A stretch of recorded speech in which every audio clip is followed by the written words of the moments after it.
Alright, what is going on YouTube? Dark versus BacT, another set of the deciders of Hidden Cup for qualifiers. The winner gets into the main event, the loser is out of the tournament. BacT, the long-time player of this game, whereas Dark, the young, very young in fact, up-and-coming player.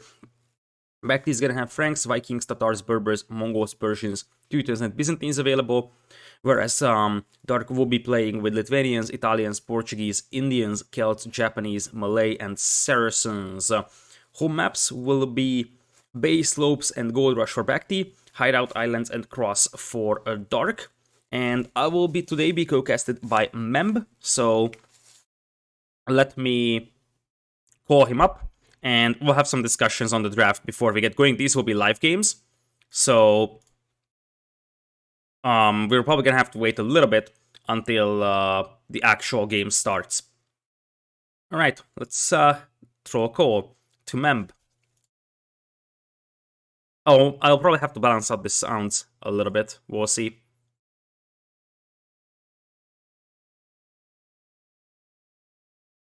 Mr. Lidacor is gonna listen. He's gonna listen to me. Lidacor, do you hear me, amigo? Yes, I do. Hello. Hello, Lidacor. How you doing, man? Tired. I just woke up. Good afternoon for you. We were talking about the same topic. I'm not gonna ask then what time you went to sleep last night if you just wake up, lazy boy. But let's focus. Let's focus then into the. Had you seen the draft and everything? Yes, I did. What I'm surprised about is the Britons snipe. Well, I'm surprised about several things. Like, I checked Dark Draft and I feel like there is 7 maps on the water. I mean, Japanese, Malay, Saracens, Portuguese, Italians. Like, I don't know, too much oriented on water. I mean, what Dark is going to pick in Gold Rush? Yeah, I was thinking Malay maybe. Malay could be fairly versatile there. Maybe he's gonna try something like Celts. I think the Arabia Civ for him is a bigger problem. Like, he wants to save Lithuanians for Bay. The rest of these civs aren't impressing me on Arabia. It could be Saracens. I say that's gonna be Saracens or Celts. I don't think it's gonna be any other, because Lithuanians might be for Bay, since it has a really great opening. Japanese should be for Cross, but then Italians and Portuguese usually is being used on islands, but now he has both. So maybe he's using Italians on islands and Portuguese in hideout, because Portuguese can be a good clone civilization for hideout as well. I mean, organ guns, even monks, they have possibilities. I don't know, but then Indians for slopes and thinking. But for me, Dark Draft is kind of a little bit awkward, weird. While I see BacT draft a little bit more conventional. Yeah, I think we expected that, to be honest.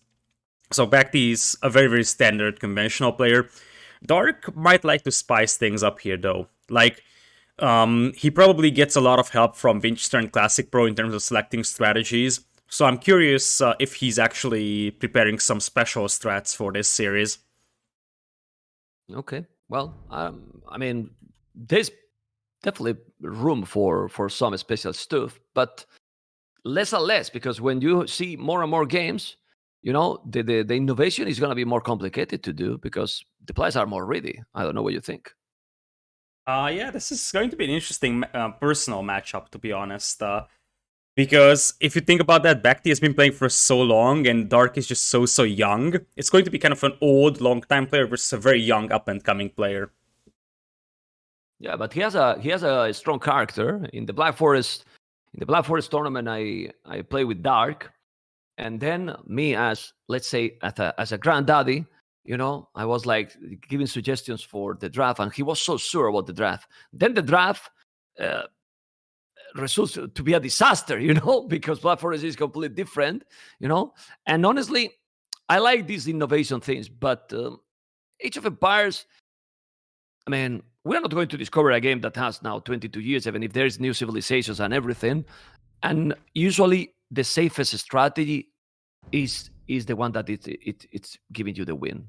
At least that's my opinion, you know? Like, the surprise can really get the other player a little bit on shock, maybe, that is difficult. I mean, what you can discover. I mean, and there is also very standard maps in this map pool. Yeah, exactly. Like islands, Arabia, especially the Gold Rush. So very, very long time and long-term maps of the competitive Age of Empires scene. We have a game, by the way, so Yeah. we should get going in a couple of moments. Yeah, is there already? Let me check if we find it. I never find it with the names. I don't know why. I mean, it's just bugged, so I have to type always with the numbers. I have to put the names always because for some reason, well, the sometimes for everyone is different, and we can then talk about the Sith, right? Because it's already there. You see Franks and Saracens. No surprise. Oh, Yeah. but it's there already. Not even delayed. Come on. It is delayed. I think the spec delay just ended a couple of seconds ago, so I'm not like 30 seconds. If you wanna, I think it's live game, so it's better if you probably just speed it up because it's Dark Age anyways. Yeah, I'm gonna do that. What I do before join is always change the scoreboard first because this capture age. I don't know if you have problems, but I have some problems with capture age. Like it's going a little bit slow sometimes, and I'm streaming with two PCs, so I don't know. Anyway, as you say, if I'm speeding up, and then we can go now for the game. And well, hello everyone, amigos. This is Lidacor with me and Memb today. Saracens and Franks. In a first look, Mr. Lidacor, what do you think? What is best civilization for you in this matchup? I feel like, especially based on the statistics we have seen in this one, I like Franks a lot more. It's a fairly versatile civilization, a little bit heavy towards cavalry, but they have a lot stronger eco than Saracens do. Like, with Saracens, you are so much reliant on your market, and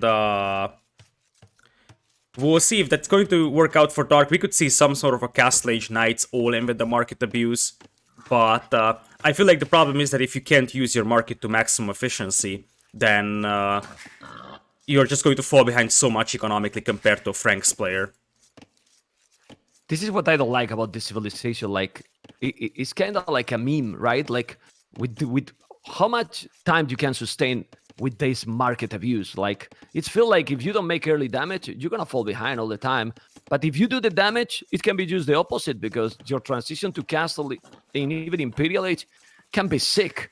But honestly, Frank civilization, if you are doing a decent economy and full knights, he will need camels. They are just not gonna work, in my opinion. Yeah, I think now that the Saracen archers lost their most of their building attack bonus, now they have okay archers, so they're not better than Ethiopians or Britons or Vietnamese, but they also don't have as you said, late Imperial cavalry, so don't have Cavalier, don't have Paladin. So really, their strongest play was archers, and they kind of lost that ability now that they can get through walls very easily. So honestly, for me, I think that the ideal situation with Saracen, this is all debate because you know that now we see 3 villages on wood for Dark, and maybe we're going to think that he's going to go scout. But I think really he should go scout with the Saracens, and then not use the market to abuse, just a little bit to stabilize maybe and go up, but with your own proper economy. Because if you don't have your proper economy, I really not convinced, even more in this matchup. Yeah, absolutely. So I can see more like trying to squeeze out an early Imperial with a market instead of just, I don't know, having it free on food and just buying food all the time. That shouldn't really work out. BacT is also going for scouts. Did Dark kill one boar? I have the feeling that he killed one boar shooting with the TC, and someone in my channel said, and I don't see the second dead body boar, and I think he killed it. Yeah, he had to kill it. The second boar, the second boar for BacT is disappearing now after really a while, and when we were talking, he killed it, man. I mean, this is disaster. And I was talking yesterday with Supi about this topic. Like, yeah, it's so smooth, but I said it's a big risk. And then you are, Yeah, I never understood. I never understood that. Like, and 2 years ago, there were only a couple of players doing this. Like, mostly Chinese players, like Yo, Vivi, BacT as well. But nowadays, everybody's doing it. Like, I've seen Viper doing it, and I just don't understand why. Like, the risk that you're taking is so big. And what you gain? That your villages are not low HP? Because honestly, how much you gain with that. 1 second, maybe? I mean, you don't gain anything, in my opinion. But hey, but look how they balance the economy. I mean, just the high quality of the players is there. Like, he's going up. 21 population with 1 board less. And it's still going up in time. Because this is in time. It's just few seconds behind to BacT, but BacT is with 1 population less. So imagine if he got those 350 foot that he should have, because now he's going to be out of ships very soon, because there's obviously no resources left. Yeah, I think that standard 21 pop scouts is completely viable with Setter, since you don't have a Dark Age eco bonus, so 20 pop would be a little bit harder. I think he will have just enough sheep to survive until Feudal Age before dropping the farms, and he had to push in, I think, all 4 of his deer to compensate, though. Whereas if BacT pushes in his deer, he's gonna get some nice extra eco from it, as we'll probably have scout mirrors coming. Well, let's see what they are going to do. For now, huge walls. Really, really nice and huge walls. Yesterday, we will talk later if you want, but yesterday, hopefully we'll get some good series. Yesterday, some of the games, especially for me in the second series, were amazing. I love it, the Gold Rush game. I don't know what you think, but we can talk about that, because there is one villager now attacking Dark Villager, and he's already delaying, and that's gonna be annoying. Yeah, I mean, he's putting the pressure already back there. Yeah, he's really playing like a good old and experienced player. He knows that his opponent isn't ward, and he can delay that stable just a couple of seconds, and that could help so much. He's doing that. He's bringing now a spear. There's a scout. I see the resources for Dark, and it's quite nice how he still has 300 food in the bank with 1 board less. So he's going to be able to make some scouts. He's doing the stable. I like the stable choice, to be honest. And I think it makes sense, because what you were talking in the start, the archers now, I don't think it give anything at all. No, absolutely not. This Frankish player can just go scout and skirm, and that's going to work much better than Saracen archers. Yeah, need mobility, but he's not doing a scout. We see the spears. There is 2 scouts coming. He has to be careful there, because he has no defense, but he make a small palisade fast, okay, and he's gonna send a spear.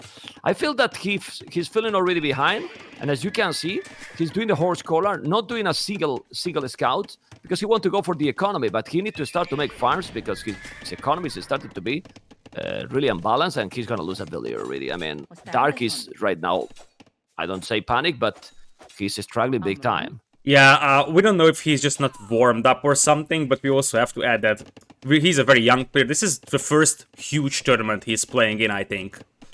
Especially it's Decider series, so... Like, just imagine being there. He's 16 years old, and he's playing for a $60,000 tournament, Deciders. Well, he played in King of the Desert 3 too, but man, I don't think he's just nervous, you know. I mean, these people, I have learned that these young guys are probably less nervous than the olders, you know, because you know they are more, how to say in English, I don't know, you know, their character, they're gamers, you know. It's just that he's right now, since he lost the board, I think he's just trying to balance the economy. He did the stable and didn't make a single scout. And this is because he's trying to make a different strategy. He's adapting to his probably initial plan, and that seems to be working. Yeah, I think the problem that he's facing is that if you don't make your own scouts, you just have to keep chasing those scouts. And they would just run around and be super annoying. Oh god. Well, according to the capture age, he has lost already 3 villages. He's gonna lose probably another on the berries. He's not even reacting against that. I think he's gonna lose it. Maybe he's gonna save it. No, he's gonna lose it. No, he saved it, okay. He saved it, that one, but it still is 3 villages behind. 3 villages behind. Now I know. Oh man, this is it's looking terrible for him. Like, looking terrible. Like this is how I would play against a player that is 500 rating higher than me. They just keep running around with their scouts, and you're like hopelessly chasing them with. Oh, look at that snipe. Yeah, he killed another. He killed another. He's now trying to wall on the left. I mean, look at the huge China walls he's doing, Dark. BacT in the meanwhile is doing similar walls, but well, with that advantage that he's gonna kill right now the villager number 5. No, it's so many spears. But I don't understand this gameplay by him. Honestly, like, I know that he lost the scout, but how do you expect to catch up with this? I mean, I don't get it. And he's not even mining gold, Lidakor. Yeah, I feel like he had to go for some smaller walls. Like, these are way too ambitious against... Like, you either have to start walling earlier, or you have to go for smaller walls. Oh, if that's a 6 Voyager... No, he saved it for now, but maybe now he's going away. Also, hopefully we are going to keep synchronizes all the time, because with Capture Age I have noticed that the game is also slowed down a little bit. I am in 16 minutes 15 seconds right now. Hopefully we are the same. And he's gonna take now the Villier. Now he took the Villier number. There you go. Number 5 Villier down. I mean, resources is still... Nah. Even with market usage now, I feel like Dark is just so much behind. By the way, he's gonna click up to cast at the same time. That's the Saracen market. He just sold his stone. He's 5 Voyager behind, didn't mind gold, and he's still going up at the same time. Yeah, well, you know, I'm surprised. The thing is that with all this situation, IWTC for Dark, according to Capture Age, 1 second. BacT, 40 seconds. So it makes that he's only 3 villages behind. I say only because he lost 5. So he actually, because of the idle time, he has recovered 2 villages with BacT. And he's up, well, it's 1 village recovered because he's also 15 seconds behind or something, 1 or 2 villages. And then his 2 stables. It's crazy, the Saracens market, to be honest, because he's playing really poorly, in my opinion. But look, he's still there, man. Actually, if he's going camels now, Franks cannot do too much damage through this, that the economy should be much better for BacT. Yeah, I think the Saracen market is always a tricky building, because it's not just the market prices. I think one of the more underrated things in the Saracen market is that it's a cheap building. It costs you only 75 wood to make that market. Other civilizations can't afford the market because they have to go for stable and blacksmith. And Saracens can afford the market for cheap and can also have better prices than others. Yeah, well, let's see what he's going to do. He's doing the bloodlines. But the bigger problem that I see here is that, yeah, they can go similar units, like double stable both, well, one knight, the other camel. But now, well, he will need to use market more times to make even TCs. He's going to lose another village. That village need to put in closer farm. And he's doing, I mean, he's adapting well. Well, I mean, it's crazy. If he can come back in this game, I don't know what to say. Seriously. Yeah. Like, he has never attacked his opponent, Lidakor. Never in the game. Another village down. Yeah, this is gonna be tough, but there you go. The thing is that BacT is also sort of inconsistent in games. So right now BacT is leading massively, but it wouldn't be unprecedented to see him starting to fall behind. But I think Pike and Knight here for BacT should be more than enough. Well, let's see. Let's see. The two... Oh my god, this is a hole. Where's a hole? How he enter? And now he's adding 2 archery ranges. I mean, he actually... the palisade? No. Dark opened it. Dark wanted to go out with 1 camel and he opened the palisade. Okay, good timing. Oh, wow. And now double archery range, so he wants to go 1 TC. I mean, at least Dark is reading now the game properly, because he knows that he can't sit down in a boom. So he's gonna try to go aggressive. Like camels and archers 1 TC push. This is what he's looking that he want to do. And let's see if it's gonna work. I mean, a snowball can happen. The score is still surprisingly close. The 2 scouts that has done a massive damage is still alive. And Dark has 10 minutes idle economy. Yeah, now, BacT also has 4 minutes idle economy, and BacT could lose all his knights here, so he will need something against those camels pretty soon, like pikemen or more monks. Yeah, but the monks now are gonna be tricky because he's doing cav archers. Wow. He's doing cav archers, he has no fletching. The cav archers are definitely done for the monks, for snipe the monks. And honestly, he can now go and raid. If he can go in and raid, the game is still not that far because he's... Oh my god, but those 2 scouts are still taking more villages. Come on. I mean, kill that Dark. It's incredible. I mean, 1 HP. One scout is 1 HP and taking another. I mean, seriously.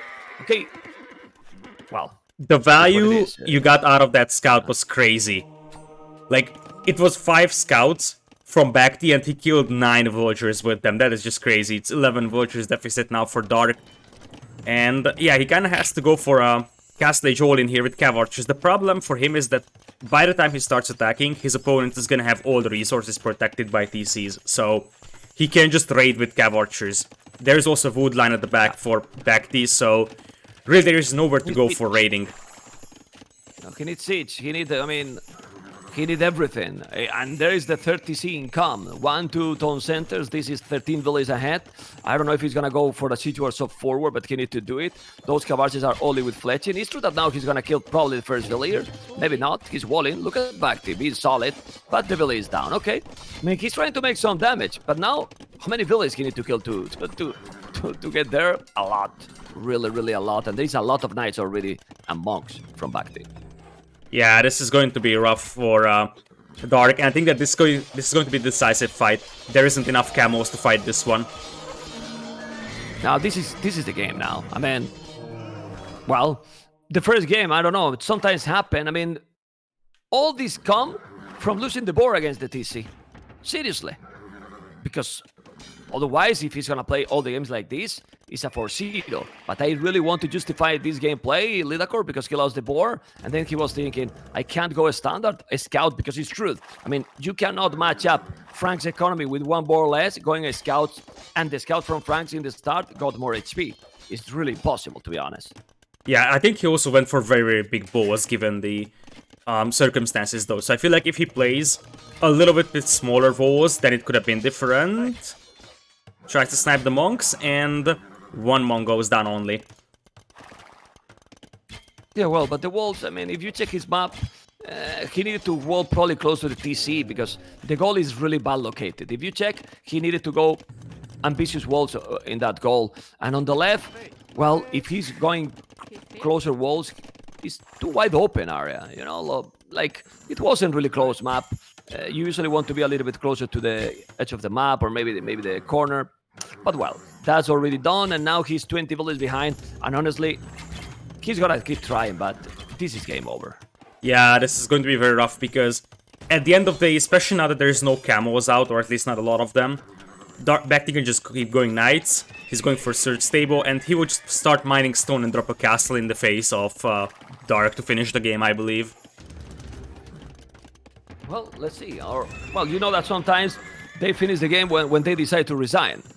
And even if the game is over, honestly. Yeah, Dark is trying to reboom, but he's already 20 villagers behind against Frank's economy, so that's Boso, Heavy Plow, Via Barrow. Dark actually has pretty decent eco upgrades himself. I'm surprised he was able to afford all of those. I don't know. Well, we will see. We will see. I really think that these Lidakors are the most complicated games to cast. Because you are trying to find some solution for the player that is behind when there's not. So I really don't know how to cast these games at this point. Because the game for me is extremely over. So you are trying to make this more interesting, to give some hope. Look at that Mangonel with 1 HP, he left it alive. I don't understand. I mean, when a game is not your game, it's not your game, huh?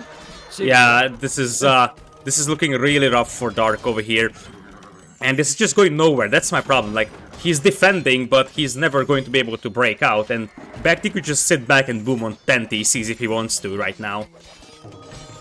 Yeah, well, look at the score difference, guys. 53 villages, 68, 16 largest army, 36. Thanks God, game over. Wow, disappointed game. Like, I don't think yesterday there was a single game as one-sided as this one. Yeah, this one was very, very rough. And BacT actually had a very, very good start, and Dark had a kind of disaster start, losing the board, and then he just got absolutely torn apart by those scouts. I think that this game was basically over when he lost 5 villagers in Feudal. Like, I mean, I'm checking now the statistics. And checking the statistics, we can see that the time up in Castle for BacT was 19 minutes, 14 seconds. Why? He did, if I'm not wrong, 2, maximum 3 scouts extra, Lidakor. So with 2-3 scouts extra, he just killed 5-6 villages, made all the damage, and then whatnot. Dark got a really bad time, but thanks to the market, 19-minute castlage, which is very, very nice. It's fast, but he was already super behind. Well, the game has sadly not really big history anymore, and we go for game number 2. That Lidakor is gonna be better for sure. Well, yeah, it's not that hard to be better than this because Exactly. Well, this was a little bit underwhelming, but let's hope that Dark just wasn't warmed up well enough. because Well, we will have to check hopefully, man. his home maps. Now, I would Hopefully. think that Dark is actually the weaker player among the two, so BacT should be the favorite of this one. And I don't think it's a surprise that BacT is winning Arabia. If Dark wants to win, he has to go for the home maps, and we'll see how well prepared he is.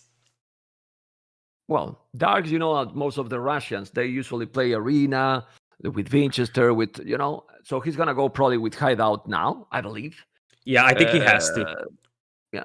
It, And then if he go Hideout, let's try to make a guess what civilization can go, because I really don't see just what civilization for Hideout. Malay or Celts, I think. I could see Malay, like it's a very, very good arena save and could be a very, very surprising civilization for Hideout as well. I could have seen Saracens as well, but that's no longer available. Definitely not Lithuanians, not Italians. I don't think it's Indians. I think it's Celts or Malay versus Teutons. Yeah, it seems like it's gonna be a Teutons on the other side. Teutons for sure. Like Teutons is the best probably civilization, or one of the best for that map. But Malay is tricky because if you don't go for the crazy imperial or transition like this, honestly, they are so. I mean, in late game they are weak. They have Arbalest and what? Well, it helps. Yeah, but civilization without cavalry, I never like it. We had a game, and it's not Hideout, it's Islands, and I think BacT dropped from it. Because you joined the game, I'm not even sure if the lobby is up anymore. I just joined in, and it immediately ended at 0 seconds. So... Lobby browser. They're in lobby browser right now. New lobby coming. I'm checking Discord on the second monitor. It's not a restart. Like it ended at 0 seconds, which means that BacT probably just crashed when launching up the game. But it's going to be Portuguese versus Vikings, which means that Dark is going for the more Salts way of playing Islands, if I can say that, because it seems like most Salts members actually prefer Portuguese over Italians and Islands.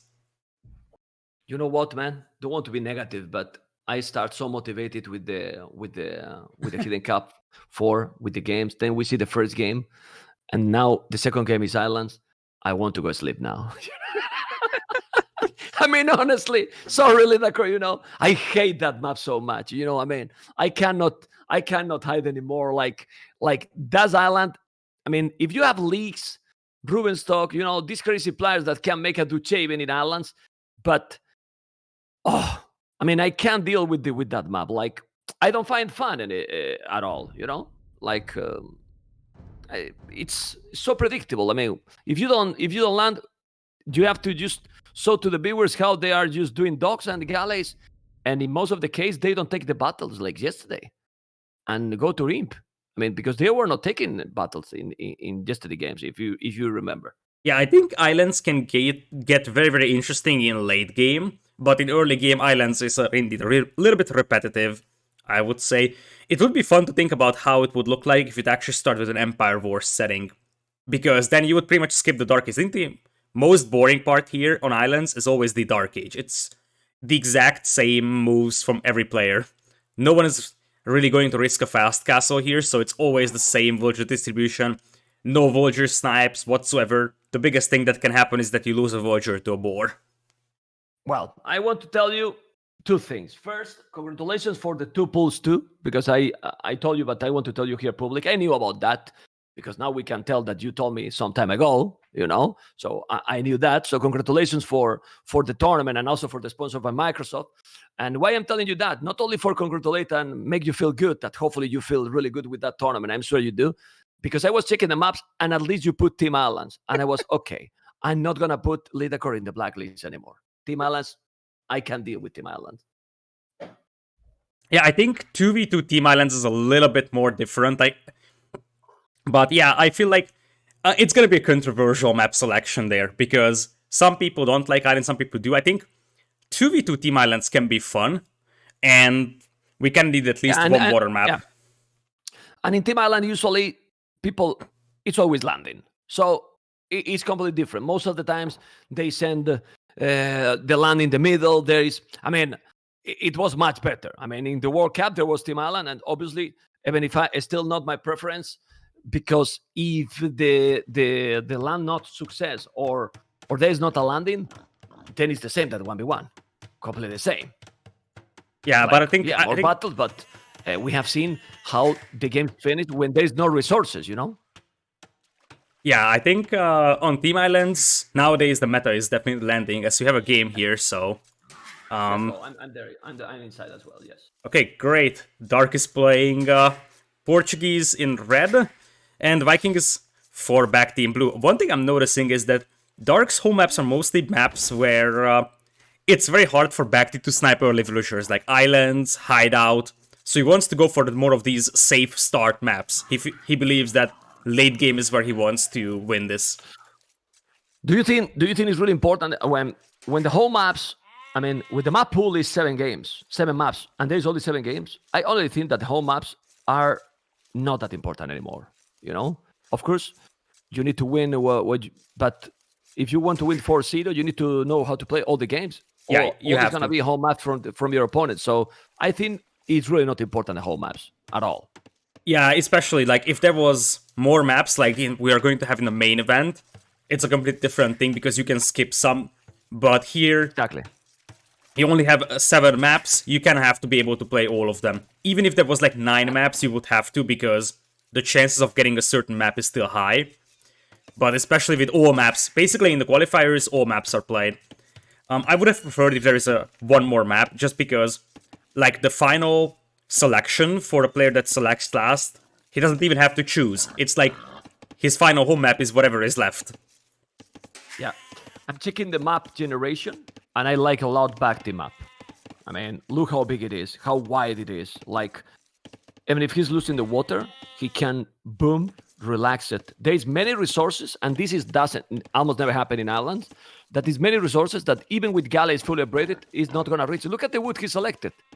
It's fantastic. And the goal, like his map is, in my opinion, much better. I don't know what you think. Yeah, it's a very, very fat island. It's actually pretty rare that we have such a fat island, but it's very nice.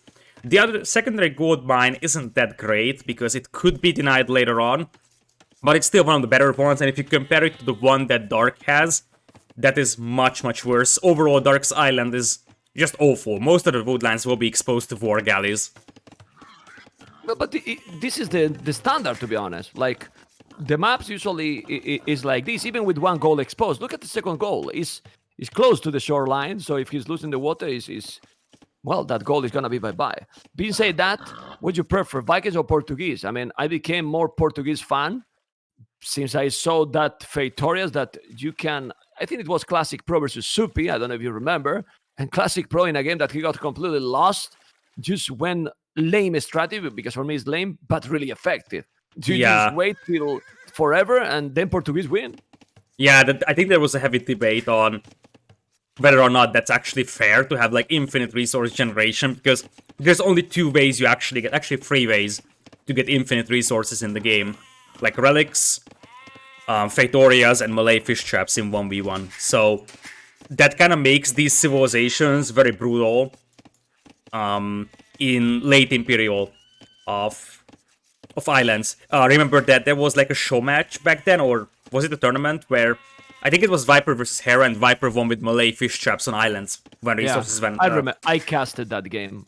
My fanatic about islands was really well supported by that game. You know, like what the hell?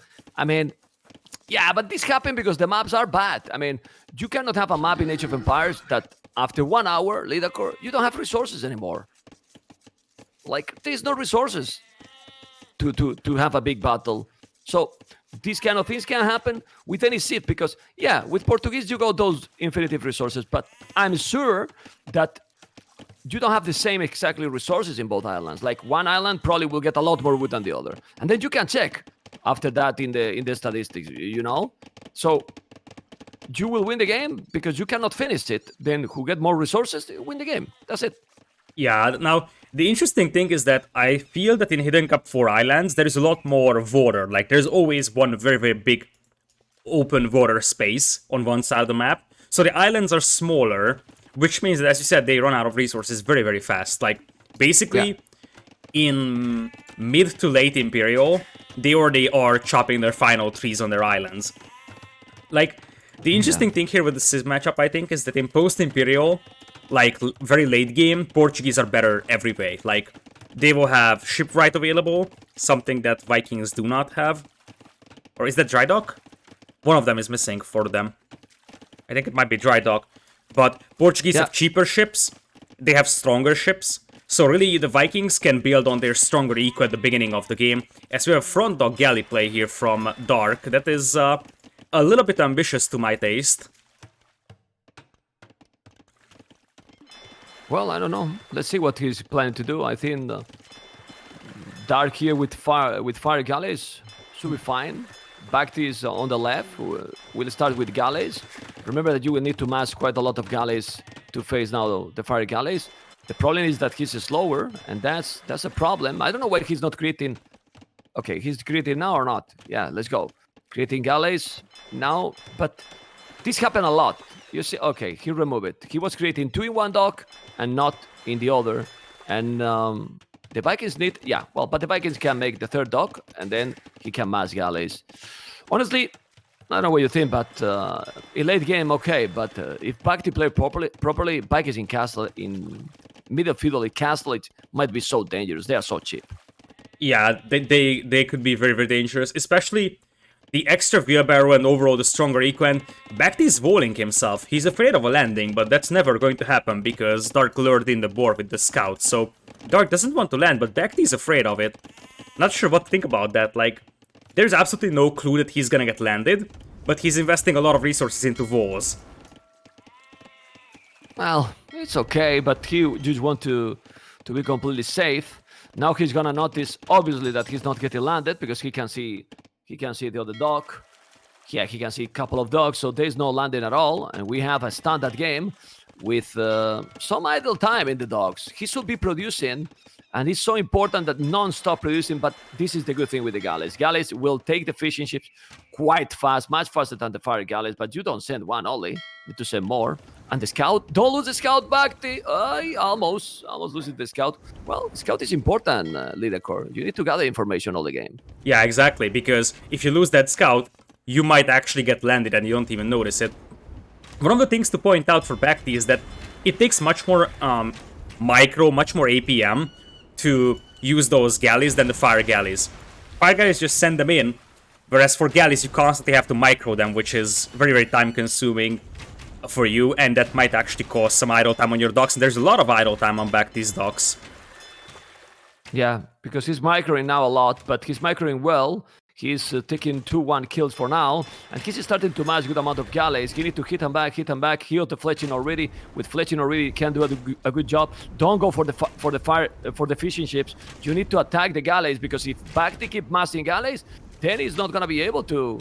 No. Look at good micro by BacT. Good micro by BacT. Leader core BacT is doing a good job, in my opinion, a really good job. Moving now back all those galleys, and if he keeps microing like this, he can do the job. But like you said, so comfortable, so comfy using the fire galleys, but no numbers. Double the numbers from BacT. If he's taking now a couple of battles more, he's getting the game. Yeah, BacT is doing this one really well, and now big demo shot. Oh, that is a disaster for Darkin. I have to say that BacT has had some very, very bad tournament performances, like in the last year or so. After Definitive Edition, he often felt a little bit sloppy or rusty, but this tournament, so far, BacT has been convincing. So, this game is also rather clean from him. It's 7 kills to 2 deaths right now for him. But we have to be also realistic, leader core. I agree with what you said, but disagree in one point. This is the qualifiers, you know? BacT, the old BacT was in Tyrant, you know? The least we should ask him is to be at least in this decider, you know? And in the decider, except a few players like, I don't know, what we saw yesterday, because yesterday we saw 4 players that could be in the main event for sure, you know? But except those kind of players, he should really be able to win in deciders as well to most of them, in my opinion, at least. Yeah, at least based on his tournament history. Now, Dark is actually not supposed to throw away his fire galleys because he wants to buy himself up. In fact, he already bought himself up to castle, so he wants to snowball this game with fire ships, and meanwhile, there's an archer range coming in for BacT, so he might actually landing himself. Okay, let's see what he's going to do. He's on the way to Castle Age. Now he sells some resources. Yeah, he sells 100 stone. But, well, I mean, you can go Castle Age. But if you go Castle Age without Navy, the galleys will still dominate completely. Look at the score difference, Lidacor. 600 the score difference. He's doing the tone watch. He only needs the market BacT right now. Market, balance your economy a little bit and go up to Castle Age with more than triple the Navy, you know? More than triple is, for now, is domination. Yeah, but if Dark gets to Castle Age with like 6, 7, 8 fire galleys, he's gonna have fire ships and he just overruns that. He can't lose that fleet. In fact, he should be keeping his fire galleys inside his dock and not out there on the field. Yeah, but the problem, Lidacor, is that you can go away with the galleys forever. Like, BacT can just go away till he reaches Castle Age and he still keep the numbers. I think this is what he should do right now. And, well, for now he tried to fight it before he's doing the upgrades, but when he has the upgrades, he will just go away, and that's it, I believe. Let's see if he's doing the market, he's now walling completely, and he has the resources to go up. And as soon as he gets those galleys upgraded, just go away. Yeah, exactly. The demos will be helpful as well. So when you are beaten to Castle Age like that, you probably want to make a couple of demos so that those fire ships don't have that easy time killing your ships. Okay, let's see if he's gonna be able, because he got a couple of demos. Now he needs to micro. The fishing ships are going down, but he's on the way to Castle. His Vikings economy is still good. Look at another demo. Demo is doing a massive damage. I don't know if for you, Captures, is going well. For me, it's not. Maybe they got some lag, and he's going a little bit in frames, but still, that's just secondary. And now he's going away, and it's still 20 galleys back. The 6 only Dark. Just run away, Castle Age, and then catch up those numbers is so difficult. Go. Yeah, now, the tricky thing is that many of those galleys are weak, but BacT is also making a transport, and he went for Town Watch wards. He's definitely afraid of a landing, but more importantly, he wants to land himself. He's hiding that transport in one of those docks. I don't even know which. Where's the transport at? Key Castle. No, there's a transport. Capture says there is a transport. Oh, there it is, on the left. There's an actual transport. I was checking in the dock, but no. Okay, well, let's see. I was thinking that Captures was lying to us, you know, but it's there, so he's going away now with those galleys. Let's see the transport going away as well, obviously, but the transport, if he's sending 4 or 5 archers, he can do a massive damage. This is very smart. Look at BacT. He's sending 5 archers. Now, he's doing a TC now. He's doing a tone center. Imagine if he's transporting there and he can find the village. Obviously, the lag is needed, but he needs to go fast and unpredictable. Now he's gonna go. He's gonna be crossbows and Botkin, or he's gonna upgrade the galleys first. First the galleys. But the archers, come on. He's going to the right direction. No! That's the problem with the landing, Lidacor. He's going where there's only outposts. If he was to the left, he will take the TC being built and it will be a disaster. Yeah, Dark sees it. Dark knows that it's coming. He's immediately sending a couple of villagers to the TC. And now he knows this is getting landed. But he will react to that one quite nicely. And at the end of the day, it's now 13 caravels. So he believes in the power of the caravels here. As BacT is just waiting for War Galley. And not only that, the economy now is solid for Dark. He has now 11 villages more, looking good. He's working fine for you, Captures, because for me, he's going in frames, really. Oh boy, all those war galleys on the left side. Yeah, they're dead.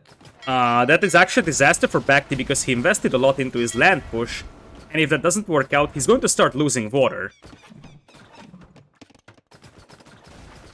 Yeah, it's really laggy for me. Is laggy for you? Not really. I think if it's laggy with Capture Age, the best thing to do is always restart Capture Age. Sometimes, sometimes it helps. Not always, but sometimes it does. And now it's 14 caravels against 10 war galleys, though. So BacT investing that much to land might not actually work out. Okay, let's see. I just restarted Capture Age. Hopefully, it's gonna be better. It seems to be a little bit smoother now. We'll see. Now we don't see the idle echo and all that stuff because when you restart, all is missing. But now it seems to be smooth. They need to definitely fix this because it's not working great. Anyway, it's 14 villages behind. Similar Navy, 23-20, but now Dark is ahead. So obviously with more villages. And now even better Navy. Yeah, but game look at is the looking crossbows. smooth for Look at Dark. those crossbows. They actually were transported around the walls. And that's not something that Dark was prepared for, and he's off from gold. Yeah, he has a siege workshop and he's doing a scorpion, so he's gonna be fine, I think. Look at the siege workshop there, and now he has the galleys there. He's fine. He's gonna lose all those crossbows soon, and he's gonna be fine. The advantage is now really, really big. I mean, he's gonna have ballistic. He's gonna take the transport. Transport is down as well, and well, no bozo for any of the players now. BacT is doing, but when he's cleaning those crossbows, the advantage here for Dark is massive. Yeah, it's huge. And he lost more villagers, but if you think about it, he still has his fishing eco alive, which is a huge thing. I just jinxed that because that is going down very soon. And longboats versus caravels is not going to be a good matchup for longboats. Very, very few matchups are bad for longboats, but caravels are. Yeah, that's why people is speaking Portuguese, being strong. And now he need to go back. This is 64. Well, you see, this is what happened with this map pool, which is nice, right? Like, you might like more maps or others, but honestly, when you see the first game Arabia and that clear win, the other maps has nothing to do with the Arabia leader current. We can see now how BacT is having big problems, even if the score is now almost the same, with 20 villas more and same Navy. I don't know how BacT is going to be able to keep the numbers all the time. Yeah, there is 3 crows still on his land, but yeah, he can produce galleys caravel forever. Yeah, only 3 on gold though from Dark. I'm not sure what happened here, but apparently his eco balance is all over the place. He's got TC on the other gold mine, that's why I'm surprised. I think the villagers just went on the wood instead of the gold, and he wanted them on the gold. Yeah, he will balance. He will balance soon now. He just keep the numbers. 70 villas, 49. The score now increased a little bit more. The Krobos is still alive, but he's not going to achieve anything really, really huge. But, well, probably the game will finish in Imp. But if the Portuguese also reach Imperial with this economy difference faster than the Vikings, what BacT can do? He's still on 1 TC after 29 minutes. That's kind of weak. And if you think about it now, yes, he did a landing, but that landing didn't do a lot of damage. So overall, he invested a lot into his walls as well, barracks, and archery. And those are expensive buildings when you keep fighting on water and you have to expand your eco at the same time. And as we discussed, post-Imperial, Portuguese just destroy Vikings. Well, let's see what is going to happen, because we have now many longboats here. There is one demo, but he has so many. Well, he's mixed. Caravels, he got galleys, he got fire ships, everything. He need to go back, and it's still 80 villas. They increase. I mean, the difference only increase. Because it's 1 TC against 3 all the time. Yeah, absolutely. And the problem with those longboats is that they stack so well that the caravels do an awful lot of damage against them. Basically, caravel is the one of the very few counter units to longboats. That's why in water team games you always have a Portuguese player, because you have to be able to counter the longboats. Yeah, and imagine now that he did ballistic finally, and then he is also resisting careening. They are going to be so tanky, even more tanky with that armor extra. Dark don't need to take any risk. Might be a little bit more passive, yes, but who cares? This is a tournament game. You need to be safe. Don't make a bad battle. Keep doing galleys. Keep doing villages. Just go for Imperial, and then Imperial bring the hammer and destroy your opponent. Yeah, exactly. Especially because Portuguese will even have the +1 pierce armor from Karak, and that soon will happen because there is a castle on the way soon for Dark. As that is... But now he's doing exactly what I was doing. Sorry that I interrupt you. He's doing exactly what he shouldn't. I mean, when you see that he's bringing it with more, just go away. Hit back, go away, don't lose, because now the army numbers for a moment was scary. It was almost double. He put again some good numbers there, but you don't want that the Vikings is getting triple the Navy, because then it can be a problem. With 1 TC Vikings, well, they can still do something. Yeah, they are still a dangerous civ. There is going to be another transport coming in, so that's something that we have to keep in mind as well. And ship numbers aren't looking that great for Dark now. It's only 8 caravels against 15 longboats. Yeah, 8 because the army there. Just check on the left, guys. There's 2 scorpions, 1 monk, 1 fire shield, and 1 scout. So Navy, man, he got nothing. I can't believe that Dark is able to lose this game. Well, right now he's going to make the castle. The castle, I'm not a real fan, but he probably is not doing more forward because he see that the crobos are coming. Also, the longbows are very close to the dogs, to his dogs.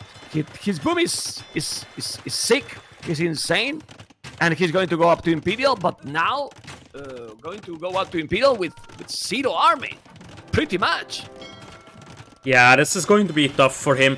And the thing is that oftentimes when you try to beat your opponent into Imperial, you go for fast fires, but fast fires don't work well against longboats. Like, longboats are fast enough, and longboats will still just melt fast fires, so really, Dark has to think about redocking at the back and starting to mass caravels for Imperial Age, and he also needs a couple of Wargang guns to clean up those crossbows. I think BacT wants to snipe the Scorpions with the longboats, indeed that's the case.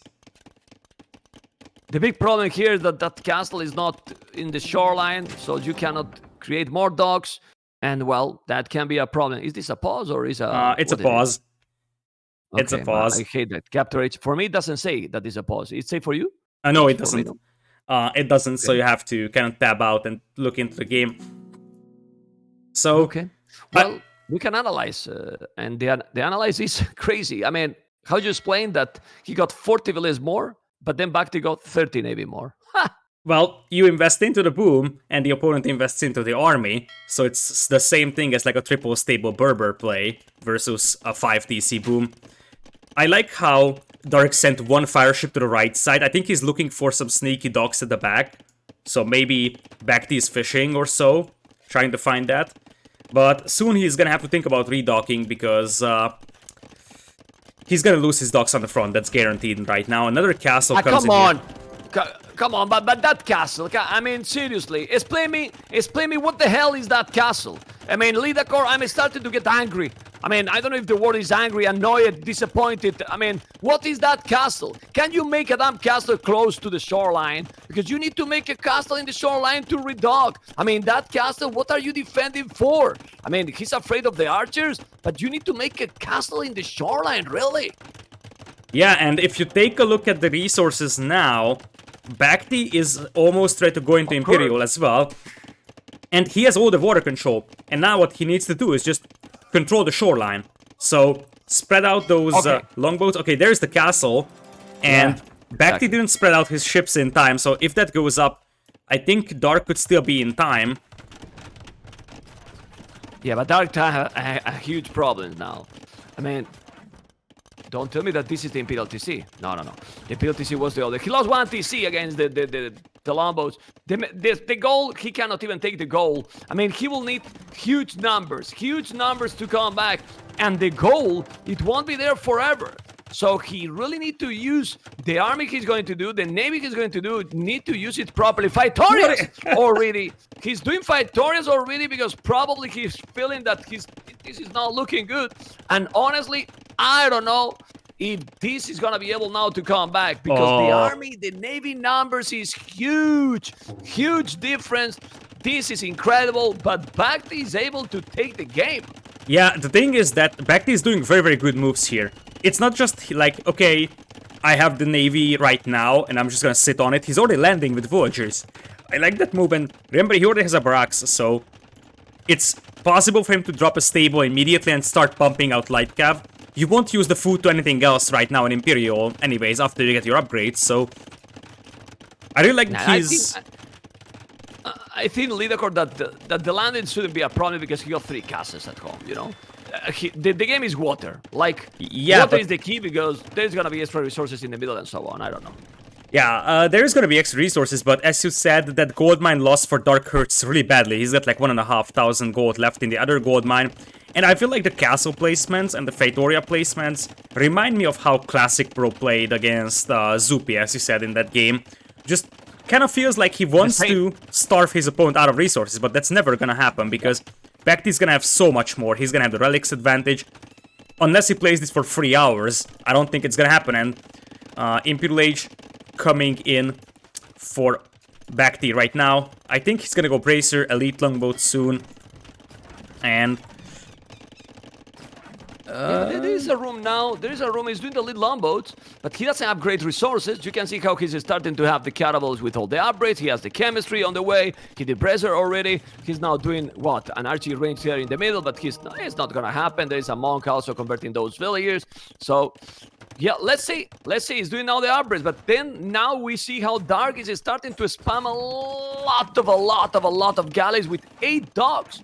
Only 5 dogs for BacT, which is not enough. He needs to do a lot more, and he's there already with the upgrades. And well, 27 navy now. 52, yes, it's still a lot, but man, look how many he's wasting. Look at in the middle. Lidakor, can you call him and tell him that he's wasting all the navy one by one? Oh my god, I have to play my Titanic. Yeah, that's a disaster. And BacT is actually close to a castle. If he drops that castle close to those dogs from Dark, he could intercept those reinforcements as well. And also, he is pushing like the back of his opponent's base. Dark is gonna have a castle on the other gold mine, but indeed, numbers are looking way better for BacT. 50 longboats against 10 caravels only. Yeah, it's crazy. I mean, it's crazy. Now I like the castles. Honestly, you know what? We can see here a brutal long game, because with the castles he's doing, if he's doing now a few trebuchet as well to take the castle, because I think with trebuchet, Dark could reach that castle. I think so. Well, he might play Elite Caravel. He might play the classic pro strategy. Let's wait till there's no resources. And then, if he's playing like that, seriously, how you finish the game? You cannot. Simple cannot. Yeah, I think the problem is that this classic pro strategy shouldn't necessarily work. Like, there is so much extra gold and stone on the middle island. BacT just needs to be aggressive. Like, for example, make trebs on the castle and start trebbing down those docks. Because then Dark just can't make more ships. You can start making cannon galleons and knock down that castle. And I think that the missing ingredient for Zupi on that Islands game was cannon galleon. Going back to that classic pro game. If you had cannon galleons to destroy those buildings, it would have been completely different. And I think that's going to be coming in for BacT right now. Well, he's doing more Fightorians. There's one trebuchet. He's losing all the galleys. If Dark is losing this game, this is a 4-0 series. Yeah, that kind of feels like it. He had a massive lead. He had a massive lead. And notice how the wood lines are located for Dark. We talked about it at the beginning, that his wood lines aren't great. Look at that. Technically, all of his wood lines are already deniable, and he's gonna start losing a lot of watches. He's down to 84 already, so BacT soon has the eco lead and the military lead by a massive margin. Obviously, Fatorias are there, but that's just going to be a thing in a very, very late game.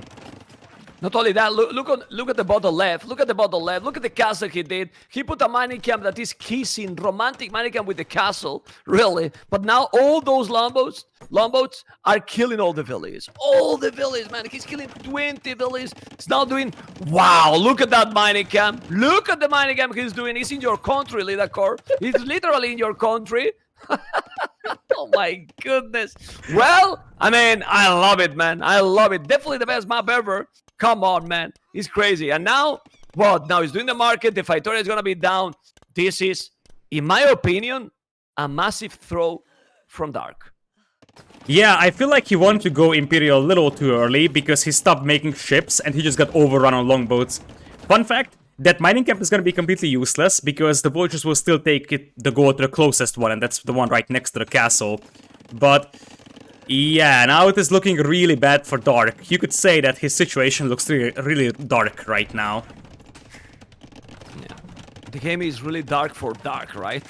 Really yeah, dark. exactly. I mean, I'm getting influenced by Orlu jokes, as you can see, Mr. Lidakor. But I mean, this is over. Sit on foot, sit on goal. Of course, he's doing Fightorians, but man, I'm disappointed. I'm sorry. I mean, I'm always. I mean, if a player playing insane, you know me, Lidakor, I say, oh my. But when I see games like this, I'm sorry. I'm disappointed. I expected more. Like, I know it's hard to finish the games, but man, he got a huge advantage. Why he didn't keep doing galleys all the time? You need to keep the numbers. Only that. Yeah, and now look at that. BacT is landing with trebs. I feel like BacT knows exactly. BacT probably saw those that classic Pro vs Zupi series as well with the Fatorias, and he probably knows that, okay, I'm leading, but I can't just wait. I have to be aggressive. Doesn't matter if I lose 3 traps, what matters is that I take down building after building, as he's taking into light cav to raid what is left of Dark Seco. But to be fair, Lidacore BacT is being much more aggressive than Supi was. Yeah, he has to be. Didn't really went aggressive at all, you know, to avoid these kind of situations. While BacT is being annoying at least all the time. Being said that, it's the first time in a long time that Dark is with decent amount of army, 43, 45, but then you check BacT and see 80 military. Of course, on water is 68, 73, a lot, really a lot. And he's starting to add, well, the trebuchets are already doing the damage, taking the castle, and if he's also destroying the Faitorias, then nothing to do. Yeah, I feel like, yes, Dark is now getting a decent fleet out. The problem is that replacing them will be nearly impossible for him, because they will be just so expensive, and he's still off from gold. That left gold mine is being denied, and if that castle goes down, that's gonna be forever denied. Yeah, he was trying to make another TC that is also down.